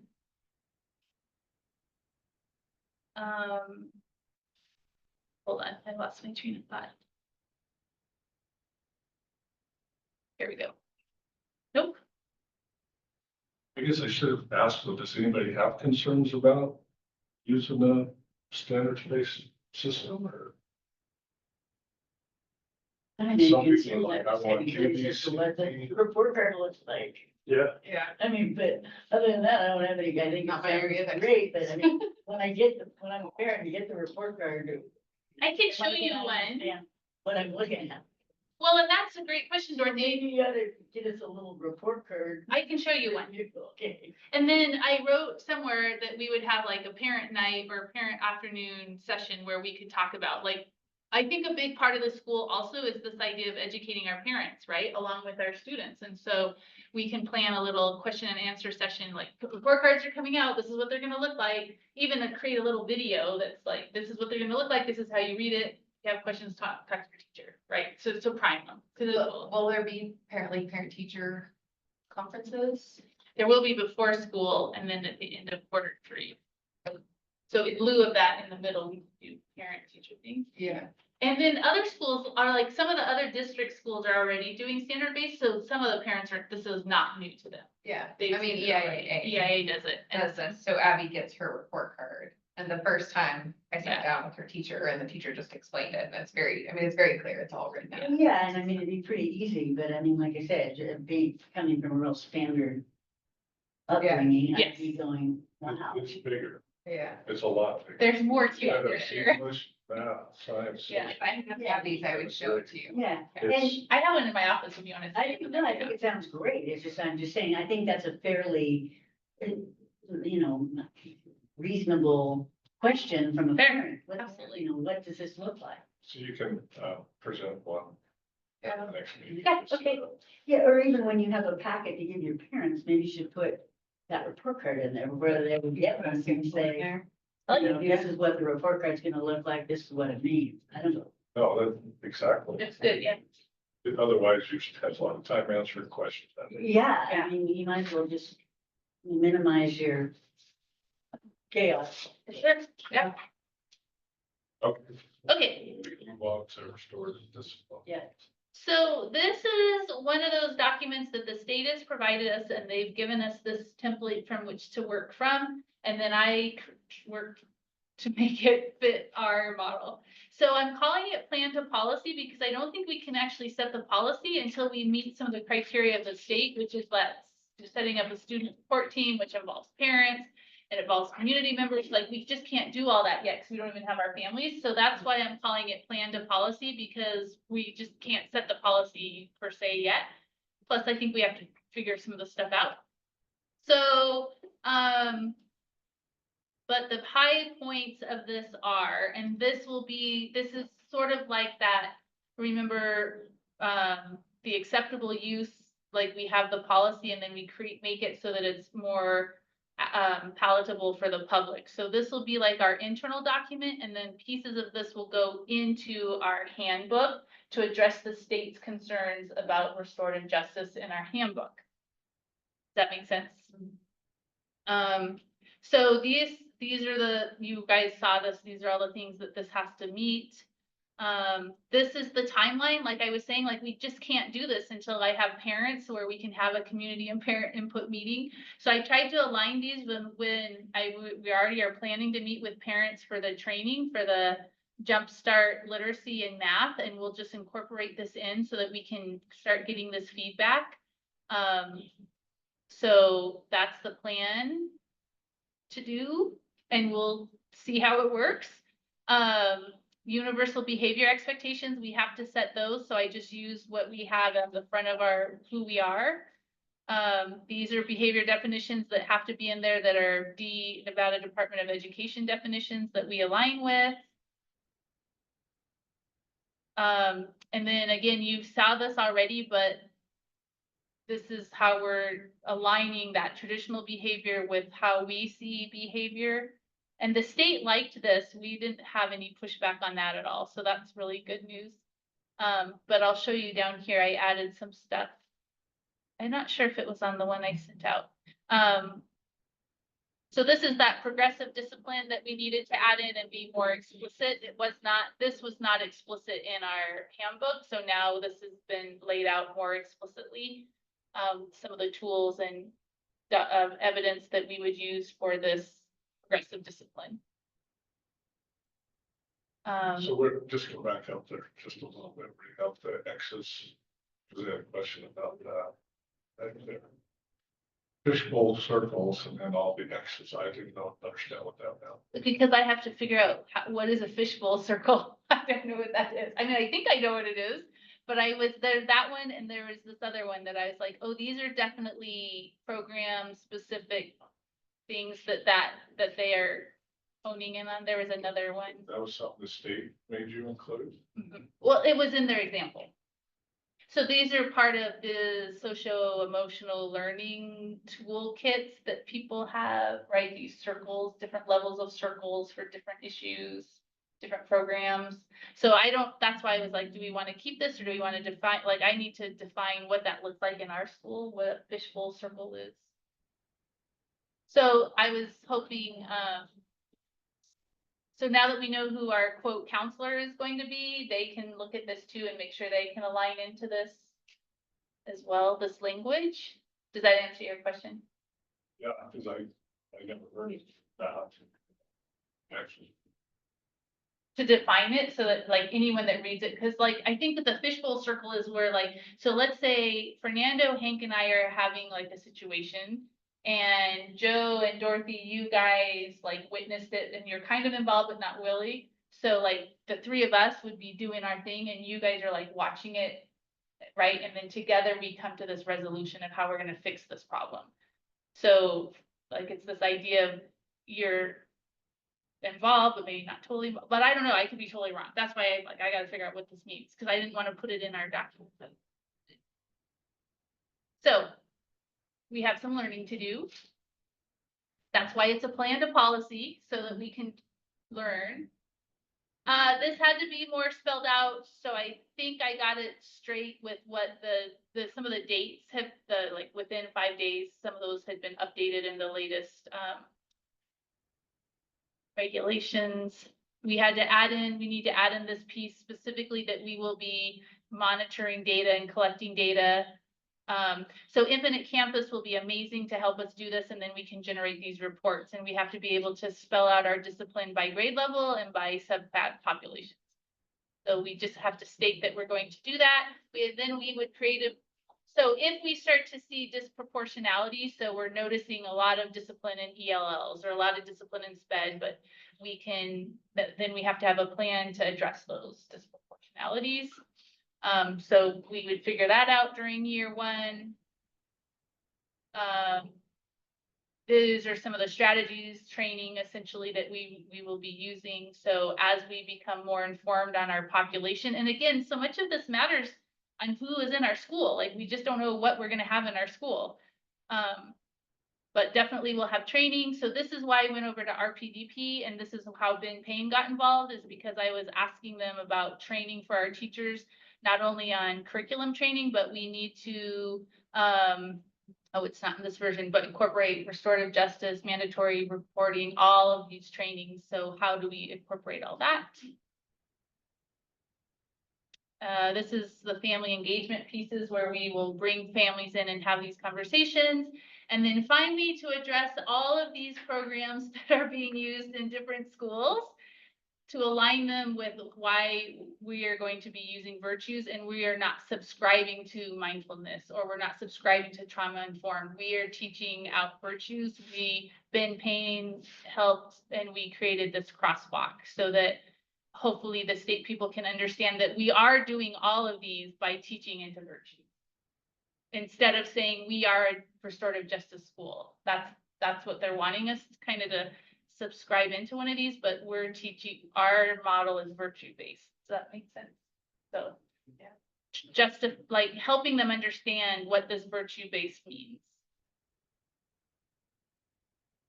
And then this is, so I just repeated our honor code because it's all based on our honor code, which we live by. Again, this is not something we just do at school, so we earn points. This is who we are becoming. And then this is all the evidence that we'll have to collect over the year to document all of this. I know, it's a lot. But a lot of this will be intrinsic. I think if we set our systems up right, and if we use Infinite Campus well, a lot of these things like will be happening while life is happening. But it is a lot. It's a lot.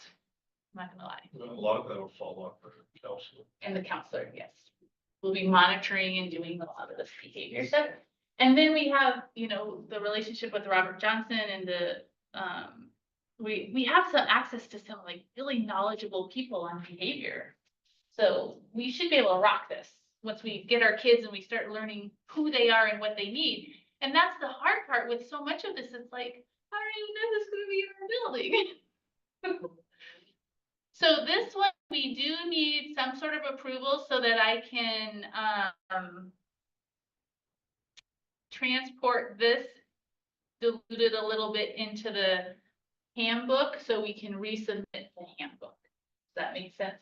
Beef up that discipline policy a little bit. When do you need to resubmit it? As soon as we can. It's an outstanding task that they know we're working on. Because we, like I said, we've had a couple conversations on what this looks like for our school. And based on the feedback that they gave on the handbook, do you think you have here now what they need? Mm-hmm. Yes, and because it was like, it was those categories like the monitoring, the accountability. So it was this, we needed to have more spelled out in the handbook. This we needed to have more spelled out in the handbook. The monitoring, these are some of the things we need to have in the handbook. So parents are aware that they're happening there. Yeah, I think we do. Okay. Yeah. This level, yeah. So does anybody have questions about or concerns about any of the steps or process?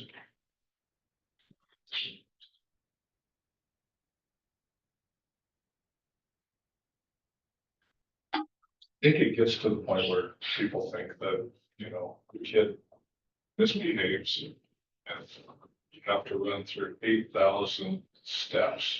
And typically you say, knock it off and you move on. Right. It's not, This is when it starts getting formalized, so most of it is very informal. And then you start thinking, well, that kid's done that 2 or 3 times, so now we're gonna start looking at our steps of where we're gonna move.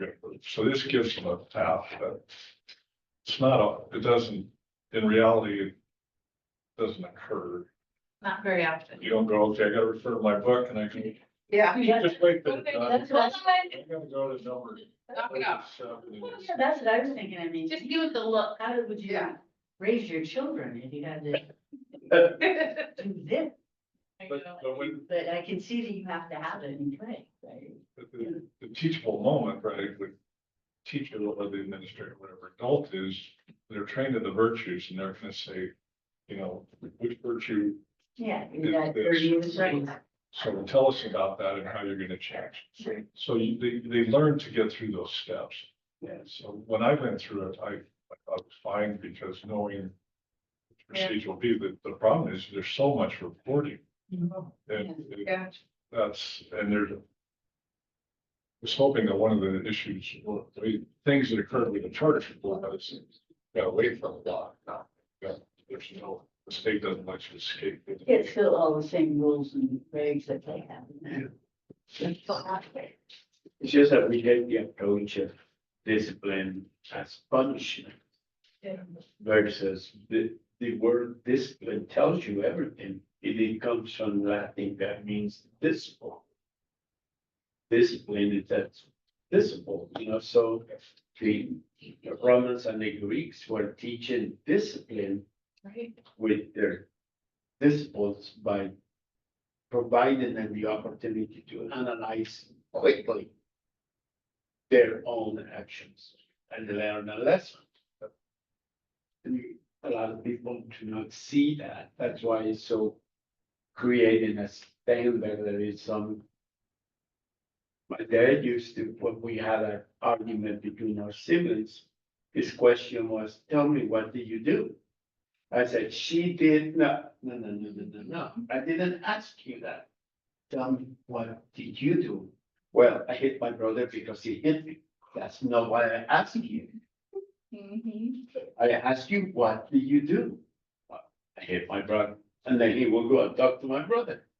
And then we resolve the issue, which normally we ended grounded longer because my dad was mastering manipulation. It was. It was a, you think hitting your brother deserves going to your room just one day? Maybe 3 days. I did. He was a master on that. And when I went to my room, it's like, my mom would say, how did it go? I got 7 days.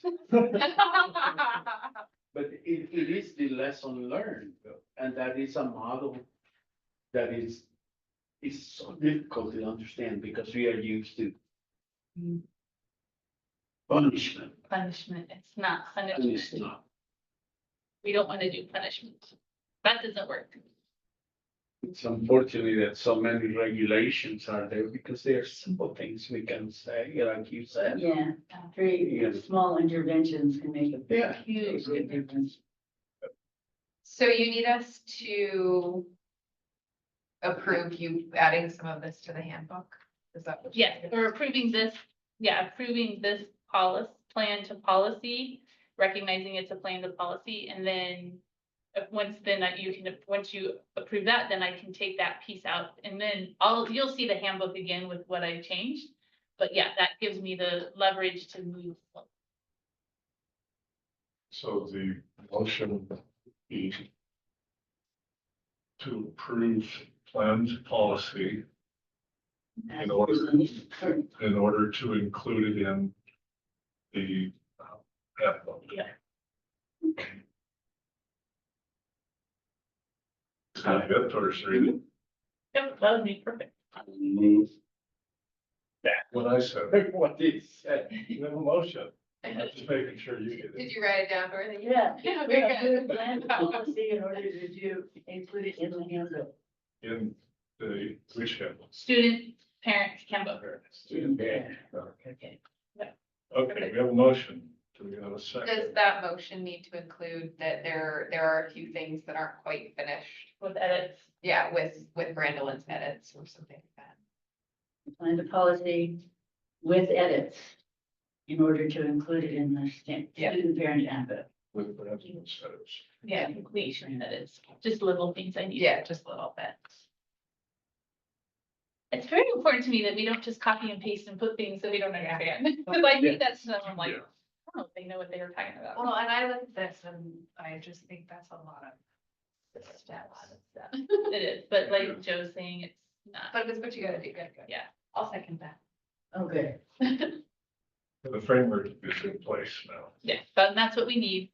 And hopefully, like, we never get there. And again, that goes back, if we're doing our jobs well, meaning if we're being responsible, responsive, not reactive, responsive adults, then we really should never get past, level 2, right? We should be responding so well and so trained. We should be so well trained that we're not like, because I would argue, you guys could totally disagree, but I would argue if you're hitting level 3, 4, and 5, that's a both of you problem, right?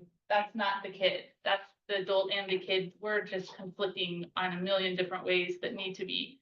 We have to be in control of ourselves first and always. Okay, so we have motion and second, any other discussion? All those in favor say aye. Aye. You know that, motion carries. Review and discuss tentative budget. Okay. This is the big beauty.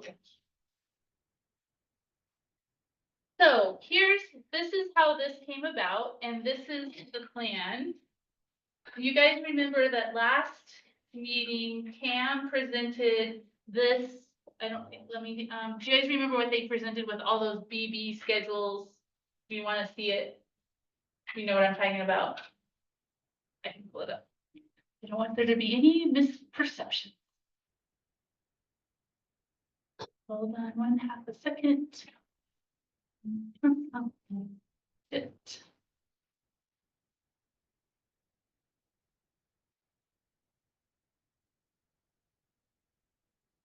I guess I have, the question I have is, this is based on how many students? This is based on 113. Our budget has been built off of 113.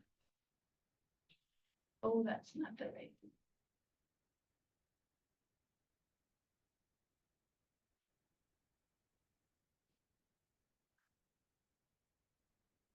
So, oh, I know a faster place to find it.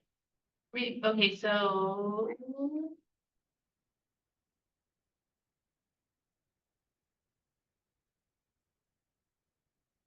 At the last meeting, you guys saw this.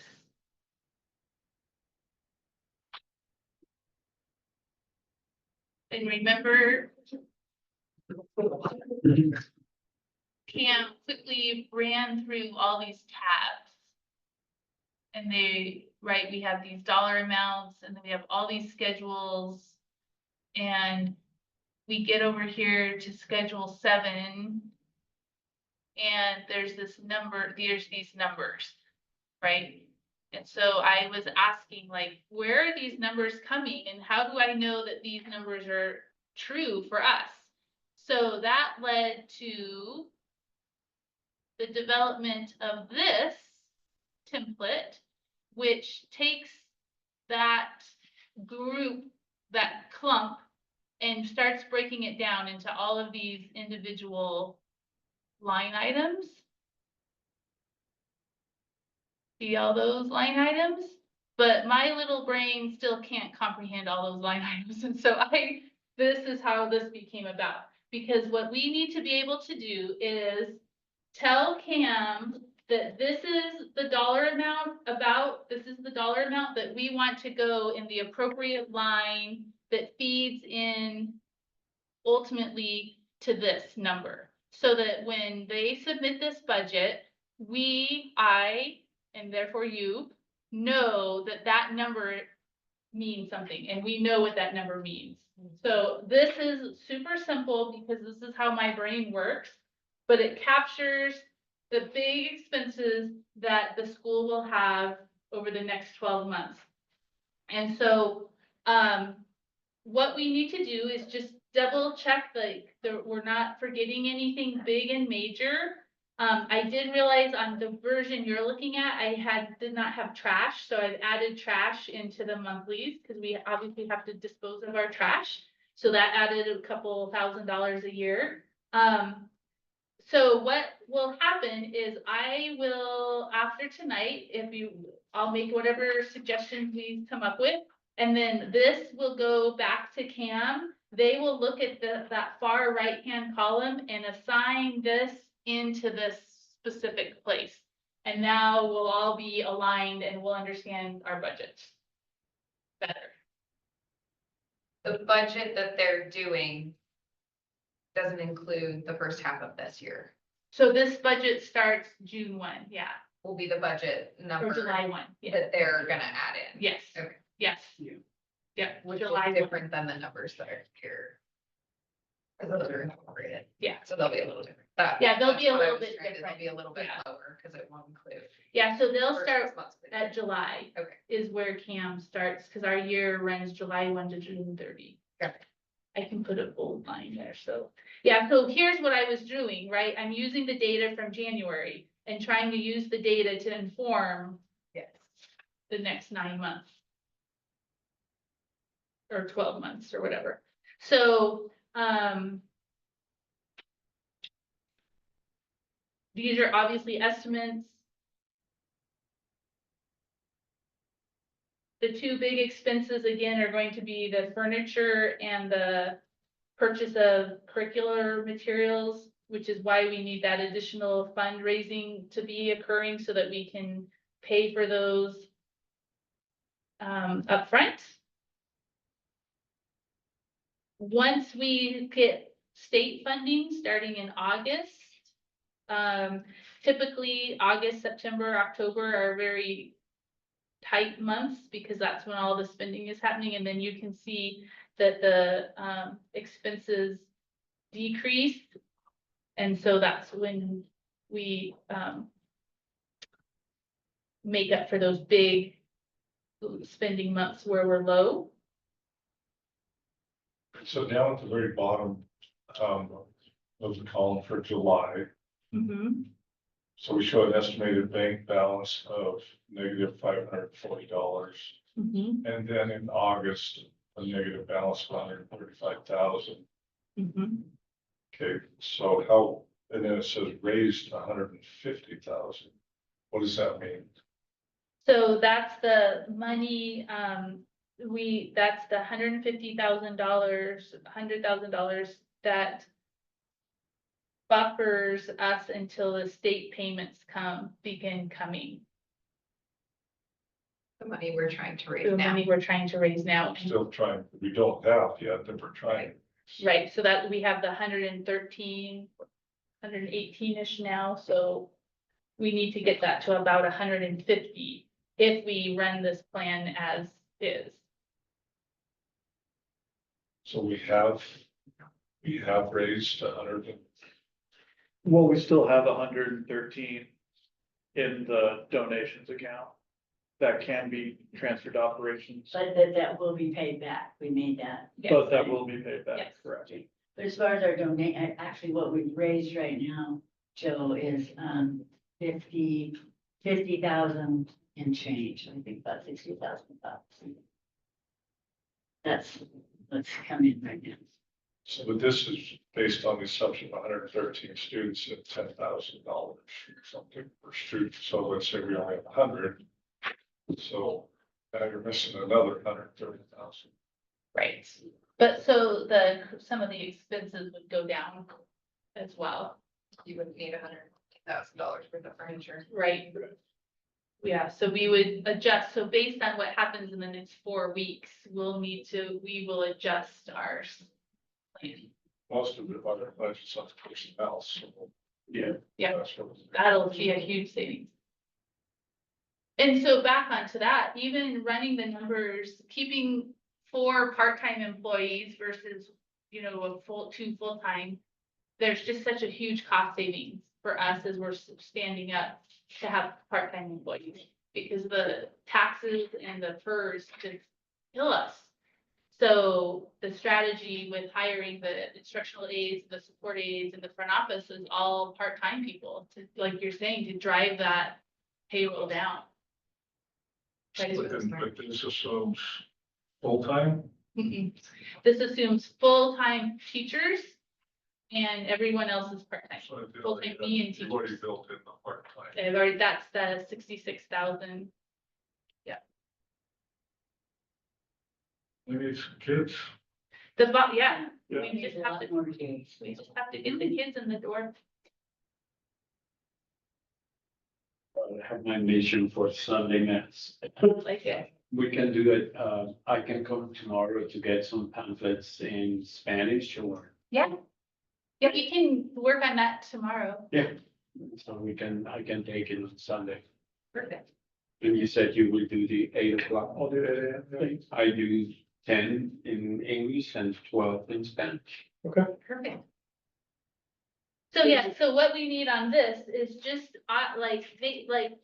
this is a budget. Budgets are going to change. Remember, we do 4 budget amendments. So we've already submitted our first budget.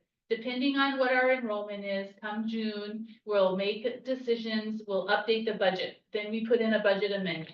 3 months pass, we look at reality, we decide what we're doing, we amend the budget. So really, right now, we just need to know, like, yep, there's nothing majorly wrong. You haven't forgotten something that's so obvious. This will be our plan. We track the plan, we work the plan, we adjust the plan. That's all we can do.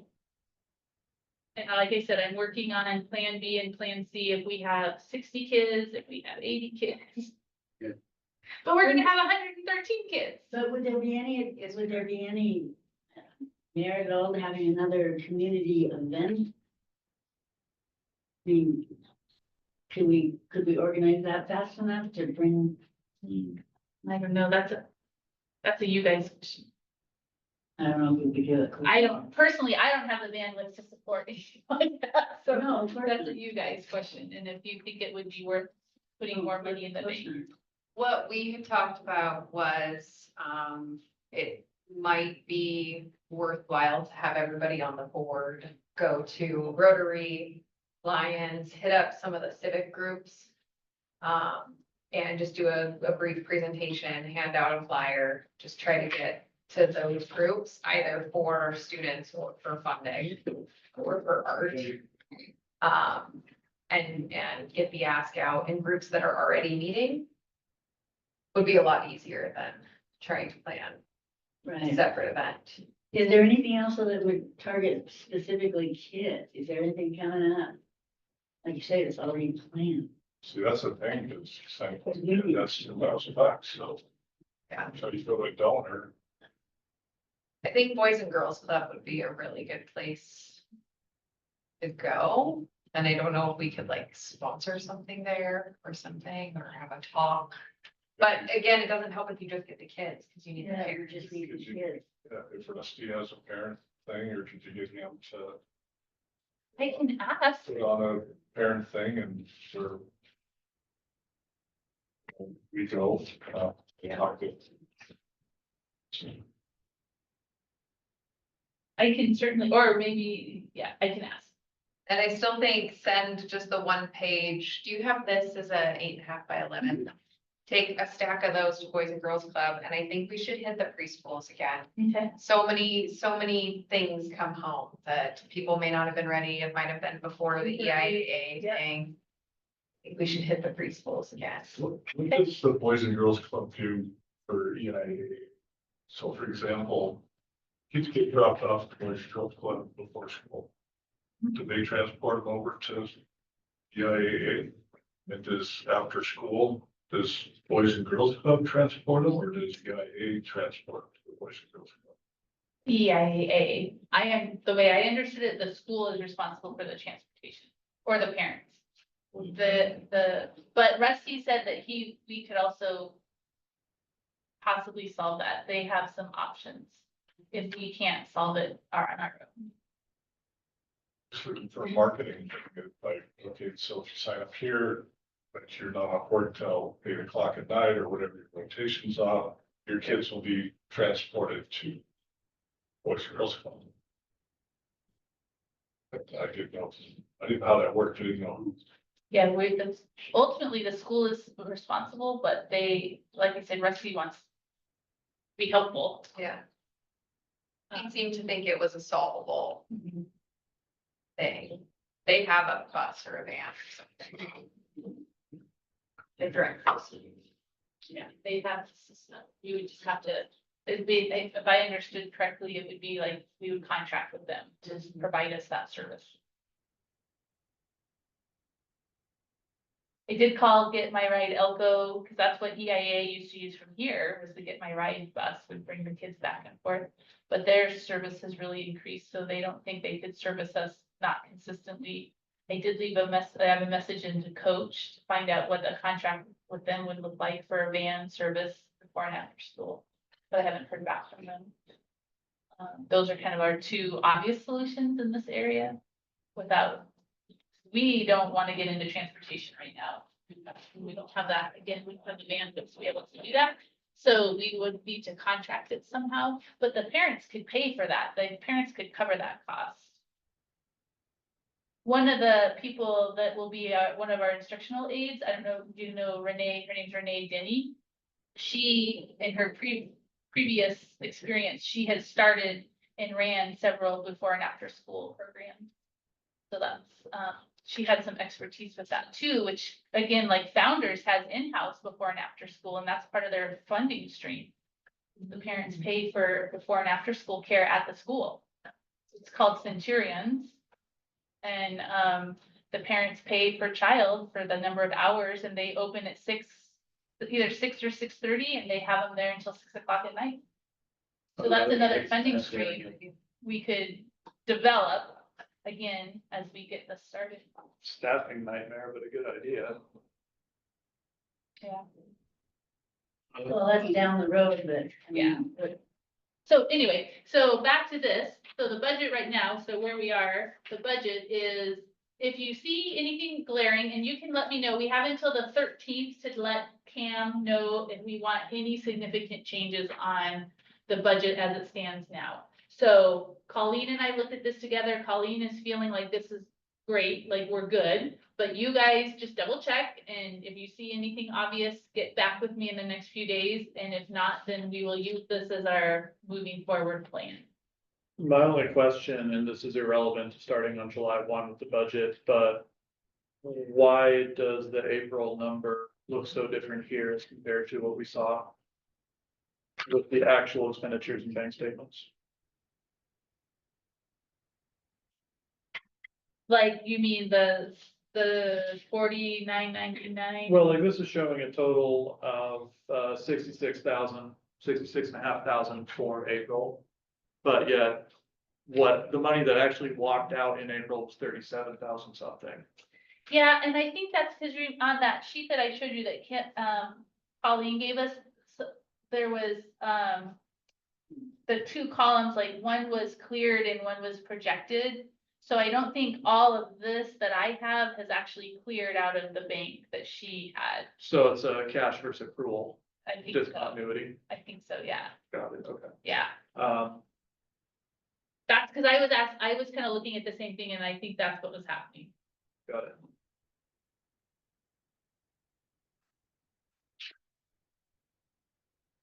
Okay, any other questions or comments on that, on the budget?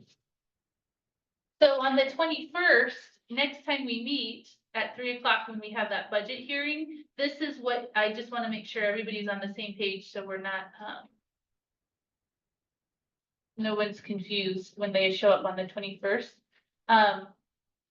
This look, oh wait. Let me turn this back on, I think it's turned off. This is the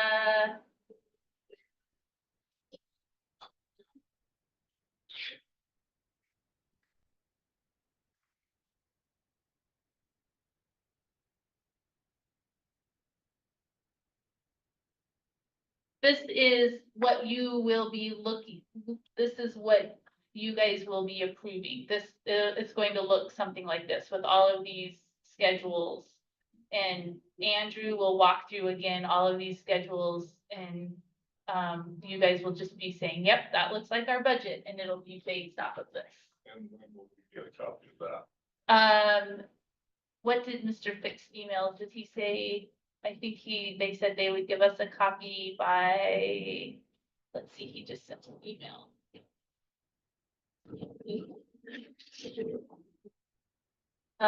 Cam's gonna walk through with us. Andrew's gonna walk through us, yeah. Mr. McBride will complete our budget and distribute to the NCAE Board of Directors on Friday, May 16th by email.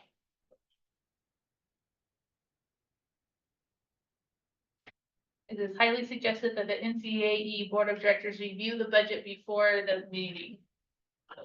So you'll have a few days. All right. Okay. So any comments, just get them to me in the next few days. I have to give this to them on Tuesday.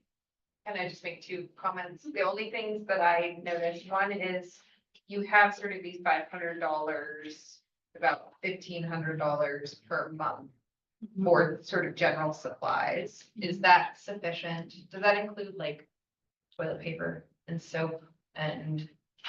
That's that's that category that I added in the trash and the like, So, consumables. Yeah, I added that into the Okay, in more addition recent to one. that, okay. Trash and what? Consumables. And then my second question is about advertising. And you don't have any additional funds other than what's been spent for advertising planned, Key marketing.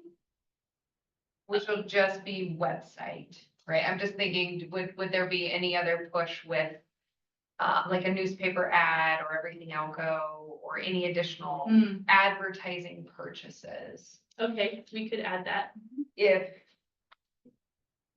we get to July 1 and we've got 100 kids, are we gonna push to get more by Yes. August? So probably a couple thousand, maybe 2,500 or something Okay. I can add that. Yep. worth of advertising. Good thought. Yeah, See if that's enough. that's a good thought. And that takes us back to this enrollment. So just because we start, like, let's say worst case scenario, we start the year, or our enrollment number on June 17th is 87. We can still enroll. We're only stuck with that 87 the first 3 months. November, they look at the average daily attendance of the previous quarter, and that's the true up. So we can continue enrolling. So just because June 1 hits doesn't mean we stop enrolling. We just keep enrolling, keep increasing our numbers. We're just stuck with that first enrollment number for the first 3 months. Which is how much we get paid on. That's how much we get paid on August 1st. Which is why it's important to have money in the bank in the event that first month's payment is so low. August, September, October, 3 monthly payments are based on the number that's provided in June. That's why you want to drive up your June number, but you're not stuck with it forever and ever and ever. Come November, they'll true up based on our average daily attendance. So best case scenario is we get more kids in the door, and we will. Every day we've added kids. But we may just have to adjust the first quarter spending plan a little bit. Okay. Yeah. Sounds good. Thank you. Okay, no, thank you. Okay, New business, discuss required insurance policies. so. I hope you guys appreciate how much I learn every day. We do. This one was hard because it's just. Yes, and that's all we're at. So this is just an awareness for you all that, and there is a picture in your notebook, because I know it's hard to see Oops, I'm on the meeting again. So we don't have an actual quote No, for insurance. so here's the situation. It's rough being new, guys, it's rough. So I'm working with Leah and she's been fantastic. I'm on my 5th insurance application that I'm filling out. Charter schools apparently are high risk, and because we're brand new, she's having some challenges. These are all of the policies that we need to find. She's working diligently and sending me applications. I'm filling them out and returning them to her so she can get us a quote.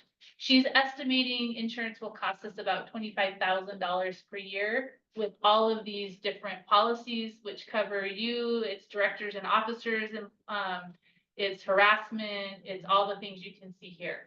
So right now, we are just in the process of all of these applications to find who will insure us as a brand new charter school. Wow. Yeah, it sounds, from what I perceived, she was even surprised at kind of the pushback she's getting as for a brand new charter school. So that's really all I have to say, because there's nothing we can do yet until we get some quotes. There a deadline in place when we have to have this? So, yeah, we are up against a bit of a time crunch because we have our first parents, well, we have teachers coming in June 10th, and then we have our family event scheduling up for June 11th, and so we want the insurance in, because they will be in the building.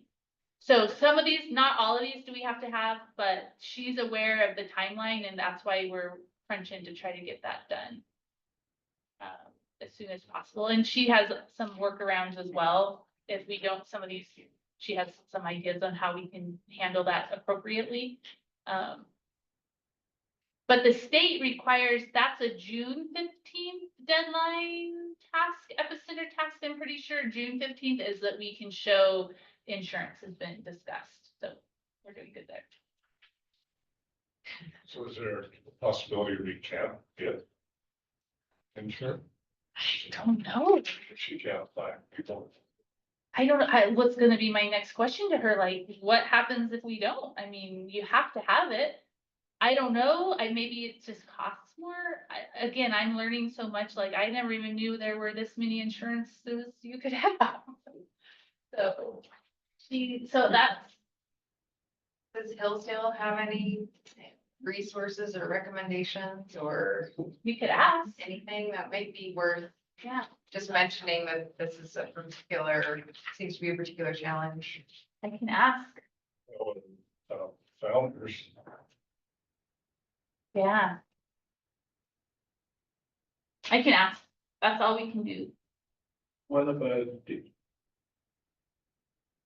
I remember we did, when we opened the club, we did it was a local insurance company that we worked with and they were fantastic. I don't know if they still are doing that. Okay, It was John Smith's. I don't know if you're familiar with, He doesn't do it. oh, he doesn't do it anymore. No, He's retired. he's with. Probably still in Arizona. He might be back. well, I'll get the other applications to Leah tomorrow. I had to get some financial stuff from Colleen for one of them. And again, so that's the problem. We don't have 3 years of records. We don't have, Yeah. all we can show them is basically what I've shown you, right? Like, that's all we have. So, we'll just apply and we'll see what happens. Yeah, So more to come on that. way more. I'm sure there'll be more discussion. For the business, I'm using A&H. We're talking to them too, but Okay. Well, I think it came up was, we were looking at that because of the connection with a large donation or. Well, yeah, they've given us 200 grand to start with, so. So we just hoping to stay with it, but what we do if we can't get us insurance. If you can, if you can. Yeah. yeah, we have to Yeah, have every chance you can. We'll cross that bridge. I think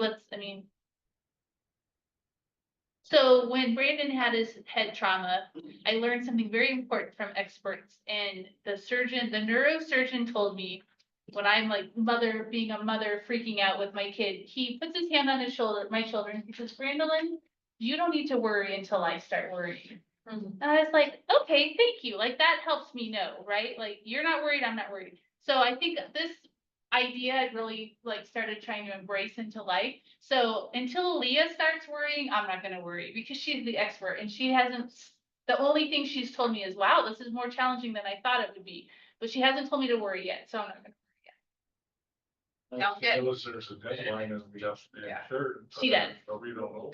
Yeah, we've talked, she knows the deadline. We have shared that, so. Item B, review and approve health policy.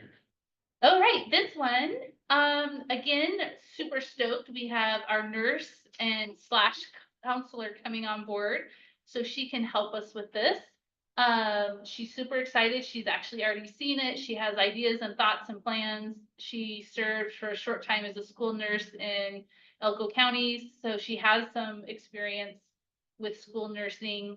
This is very template from another charter school that I asked for a guidance from the state, and this is what they gave us. So I think at this point, all we need to just, if you're approve it with understanding that it may update based on reality. Right?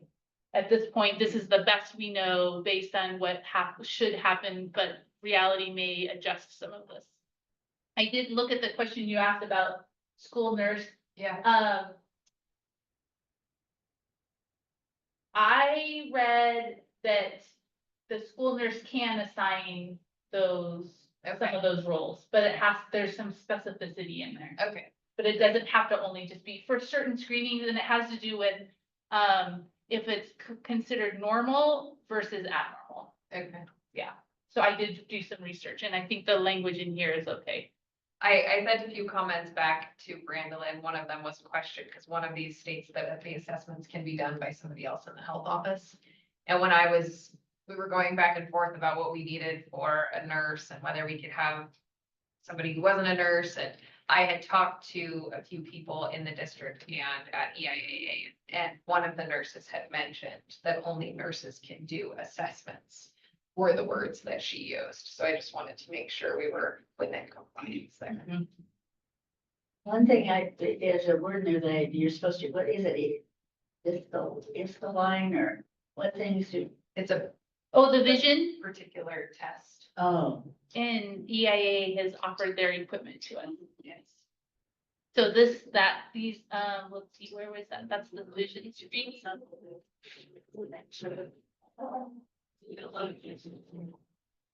I just wasn't Yeah, familiar with that term. Vision screen. It's this vision, yeah, it's the, oops, I think it's down actually. It's the particular vision. Which Screen, particular, vision screening test that they. oh, it's just, oh, right here. Yeah, Yeah, And yeah, Instaline. the line is just vision. Mhm. It's the particular test that you Okay. use, and I'm glad that EIA will allow us to borrow theirs, because these are like $5,000, like Yeah. these are expensive, because when I was doing the budget, I'm like, ugh. Okay, it's just a vision testing. they offered to let us use their equipment to begin with. Because there are certain times of the year, so they'll let us use it when we need to use it. Yeah, not have to buy it right away. Which is great. Can you go to 3.10?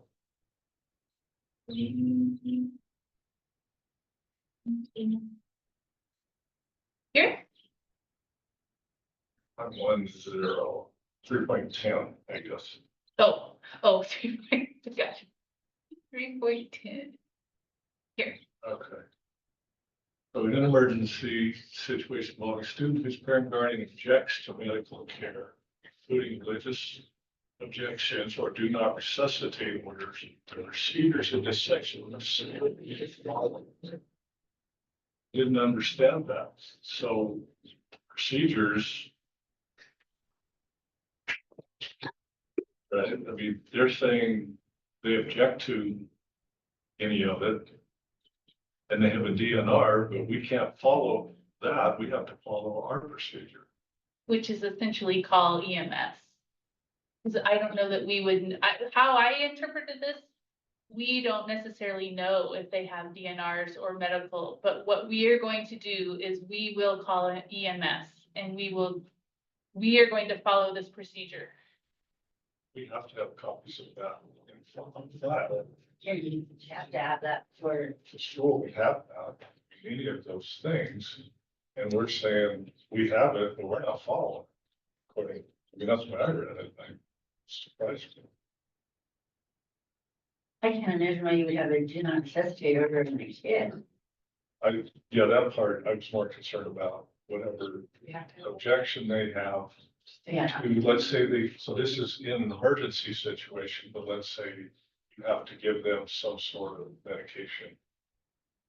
Or what, I don't know what it would be, but they say, my kid doesn't get anything. Well, like an EpiPen, Yeah, yeah, you know, and their religions that won't allow that. Christian Science. So Yeah, we say, but we give them an EpiPen.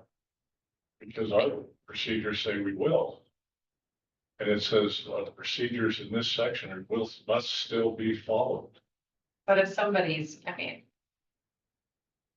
somebody's having a allergic reaction and, you're not gonna go through the files, That's the, right? I think you Before- should give this to Katie to look at. we can Have ask, somebody, Yeah, or at Legally, least look ask at her it. that question. yeah, or just ask her that one question. okay, Because, I mean, that, Could expose them to a I lot. agree with Joe, if you've got an order like that with a parent that's a Christian Scientist or somebody like that, it doesn't matter if they're having an allergic reaction and you need to give them a you would be, like, I think, facing a lawsuit. You save their life, but they're still gonna sue you. Yeah, I think, I don't know, Thank you. I mean, it's a horrible thing to think about Yeah. from our, It is. from our standpoint, but, I mean, if you're gonna put that sentence in there, that, I mean, maybe the best thing to do is just leave that out, but I don't know. I feel like I didn't really go back and re-examine all the procedures in that section. it's basically, I read it, but I also have a question about that too. It's good. Can you run that by? yeah, so step one. In the event of a serious illness or accident, EMS will be called. Well, there you go, this section doesn't include an estimate. It only includes that you're gonna call EMS. And then check for medical alert. So would they have some kind of, like, I guess, would a classroom teacher if It says to check for medical alerts. would they have some kind of documentation on them that they're DNR? I mean, that should be in a In file a file. somewhere, which file? But you're not gonna, in a medical emergency, you're not gonna be like, hang on, kid, I gotta go check But your it phone. says there, it said there to check. If you go, Yeah, the policy. yeah, the policy said to make sure something there, I can't. And somewhere it talks about, med alert bracelets if they have. Yeah, that's here. Yeah, see if they have a medical. So it says tag. check for medical tag, Yeah. check the student for medical alert information tag. If necessary, contact the nurse in addition to EMS. Notify the parent that EMS has been contacted and what's happening. Continuous effort should be made to locate the parent prior to EMS, obtain enrollment and health information to give to EMS. Yeah, okay. Yeah.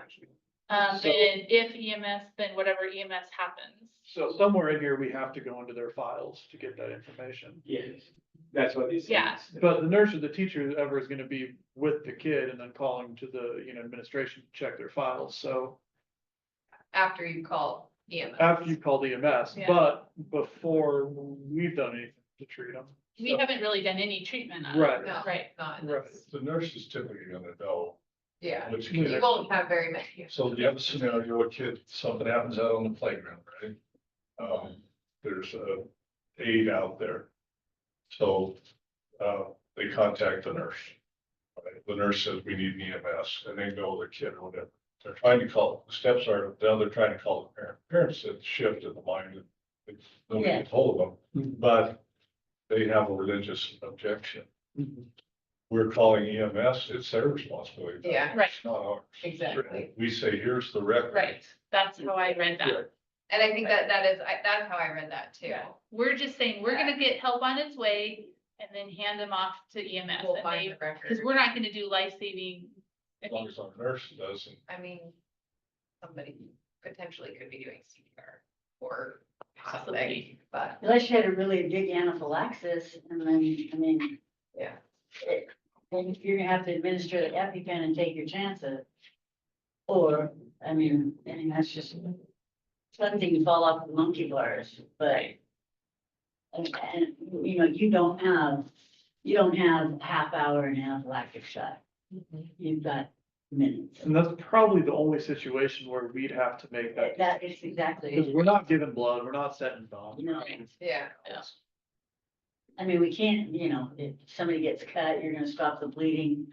That's all you can do until the EMS people get there. Right. But anaphylaxis would be the only thing that you would have to deal with that particular issue. Yeah, if we err on the part of saving the life of the kid. So it's, I think that's the way we wanna err, Yeah, I think that's the way we want to err. And like, Yeah. and then we're gonna probably get sued no matter what, if it's that big of an accident, it's gonna, Well, it's gonna be Gonna that you have happen, peanuts in their candy bar that you. yeah, yeah, some kids shared it. With the April yeah. Easter party or whatever. So it might still just be where the call's Katie. to We can find out definitely if check, yeah, We should just take that out or if we need that. so I think we're okay with it in, but it doesn't hurt to. Yeah, just ask her, I mean, that's. Yeah, after having gone through it, now I think.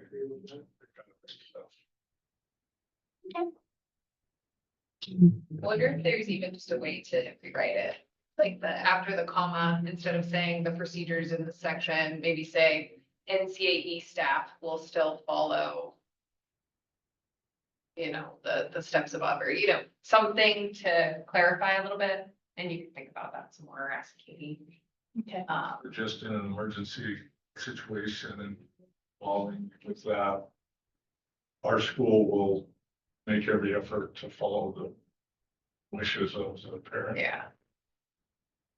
I mean, I don't know. Just ask her. Yeah, Just ask.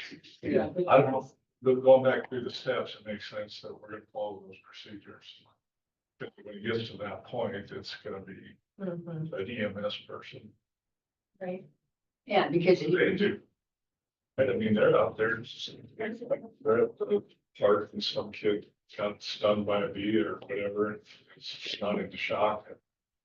But They just treat. I think they have to treat them, yeah. They have an obligation. But they may be protected by some good Samaritan rules or Yeah. something too. Sure, I think it, no wait. Should be. We should, I mean, right, I think so. I mean, I think we all agree that, I mean, that given the choice, you save the kid, Yeah. but, Yeah. I mean. So Okay. whatever happens, happens, but I mean, at least it's worth, I mean, maybe we don't need to put that in there, I mean. So by whatever. then we'll have the insurance and we'll be covered. So we need to have this approved now. We can wait, or you could, this one doesn't actually require board approval, for whatever reason per the state, but I think it's good that we get board approval on all of these things, so that's why I'm saying we should have board approval. Well, that's the only thing anybody had issue with. Yeah, I was think that we your could only just comment? approve it based on, That's the only one I have. yeah. After anybody else. And I already sent mine in. I think it's good we just document that it's been And approved where did you get this template again? Brenda? from the state. From the state. It was another charter school down in Vegas that Oh. I worked on. So you don't need board approval for that, or do you want? I think we should get board approval because it's a policy, so I think we should, just have it, then we have it done. Right? And I think just maybe the motion would be approved with updates based on legal advice for 3.1, right? That's the only question. If we can clarify that. Sounds good to me. I mean, the concussion thing, they're getting very extensive in concussion policies. all that stuff. A lot more than they used to, and we don't have sports teams or anything, so it's just more. Oh, not for those fires. You know, they took out some of the equipment where kids were falling off and getting injured, so that stuff's gone anyway, so. Just the good stuff. I'll entertain a motion for approval. I'll move to approve the health policy, I forget what it's called now. Student health and welfare policy. Pending, legal review of 3.10. Whatever their recommendations. Second, I'll second. any other discussion? All those in favor say aye. Right. Vote aye, motion carries. Yeah, public comment, we don't have any of that. Board member comments. I just need to tell you guys that, so Lynn sent me the tax return. And I just need to know if you want me to keep it, or if you want to keep it at school, or. Probably, do you have a fireproof cabinet? We have a fireproof cabinet, but it doesn't lock, or I have a locking file cabinet that's not fireproof. I don't have them both yet. Well, yes, so as long as we keep a copy of it. We have a electronic copy. So we have a board or something that all board documents go into. We can. Cabinet of some sort. Mhm. But it's all in one place. Mhm. It should stay there. Okay, I have a folder that says board, that has all the boards, like agendas and everything, so we can put it there in a minute. I spoke with Mike Warren from the Boys and Girls Clubs in Reno. And after May 12th, he can give us a date where he could come and do a training for us. Oh, good. That would be great. Okay, That would be the retreat. okay, that'll be the retreat. Yeah. What's his last name? Warren, WURN. Okay, That name's familiar to me, so I think I may know him. Yeah. From. He's been an exec there for Yeah, years and he was very much associated with the Remigius. that's right. Yeah, you probably do that. Yep, okay. so after May 12th, he'll give us a Yes, date. because he will give us a date because he's in the Boys and Girls Clubs National Conference next week. Oh, gotcha. Okay. That would be our train. You saw the, I think I sent out that said that we're, SBCSA said we're good. So on the online and That's great. do, yeah. So we said our board is very functional. So, okay, functional. So I did check into that policy, the grievance policy, or whatever you want to call it, and I got set up to meet with two people from Hillsdale.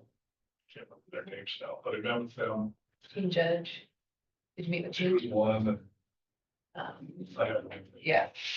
but anyways, they sit on a board code of conduct, whistleblower policy, all those kind of things.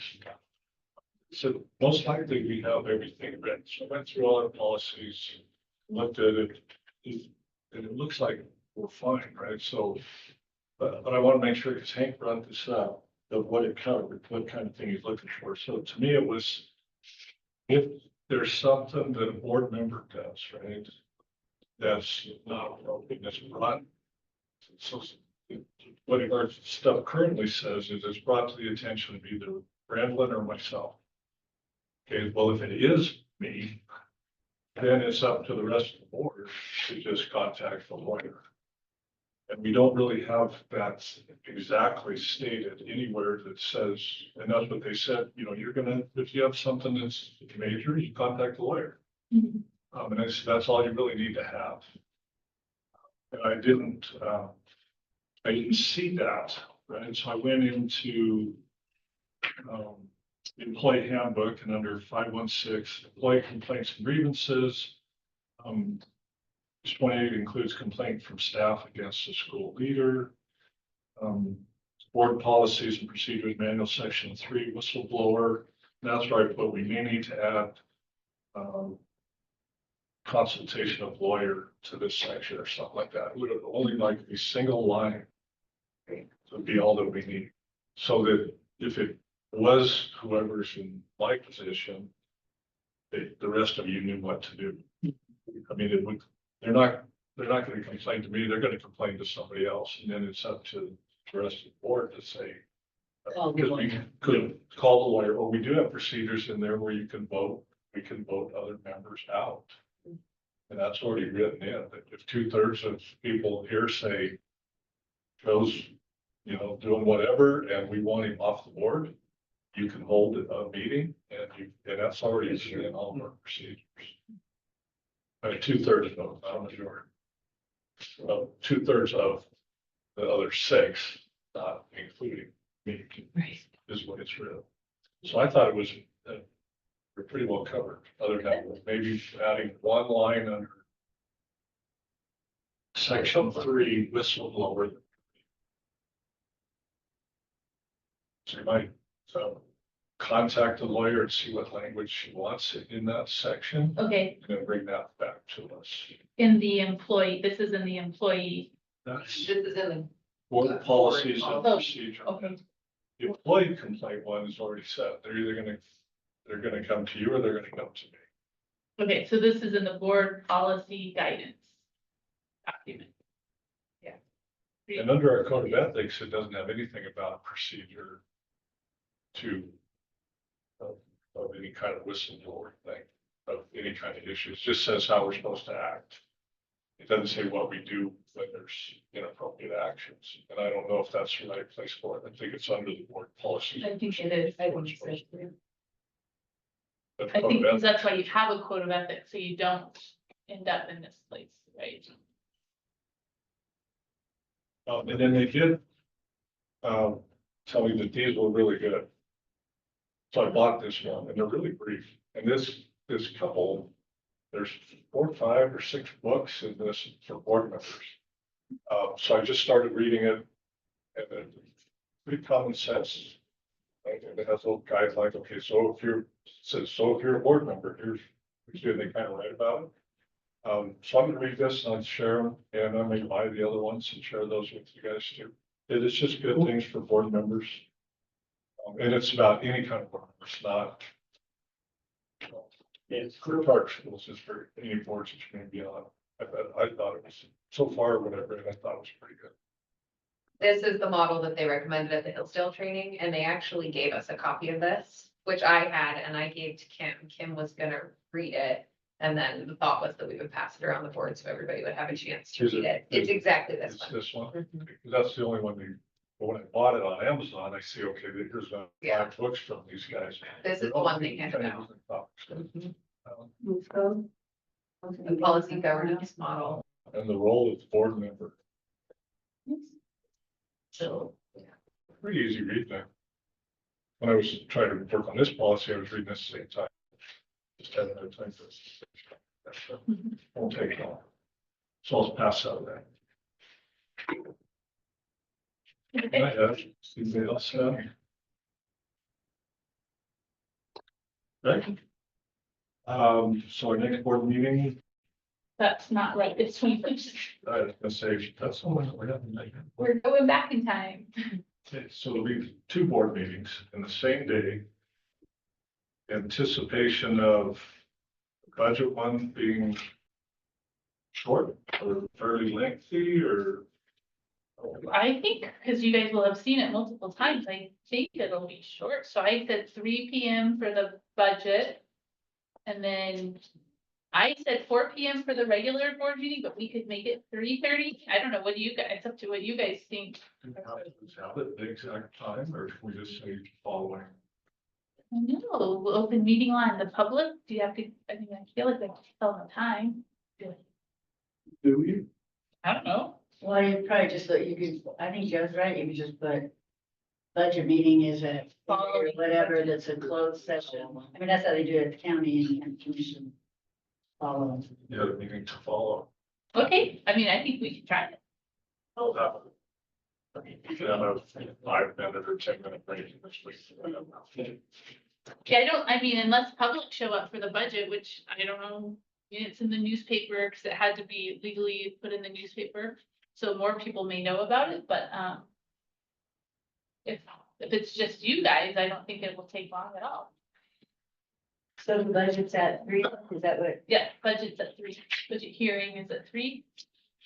And meeting to follow, regular meeting. All right, And we just have a few more policies. all right, meeting adjourned. Thank you, team. I'm gonna go to the library. Yes, let's go on a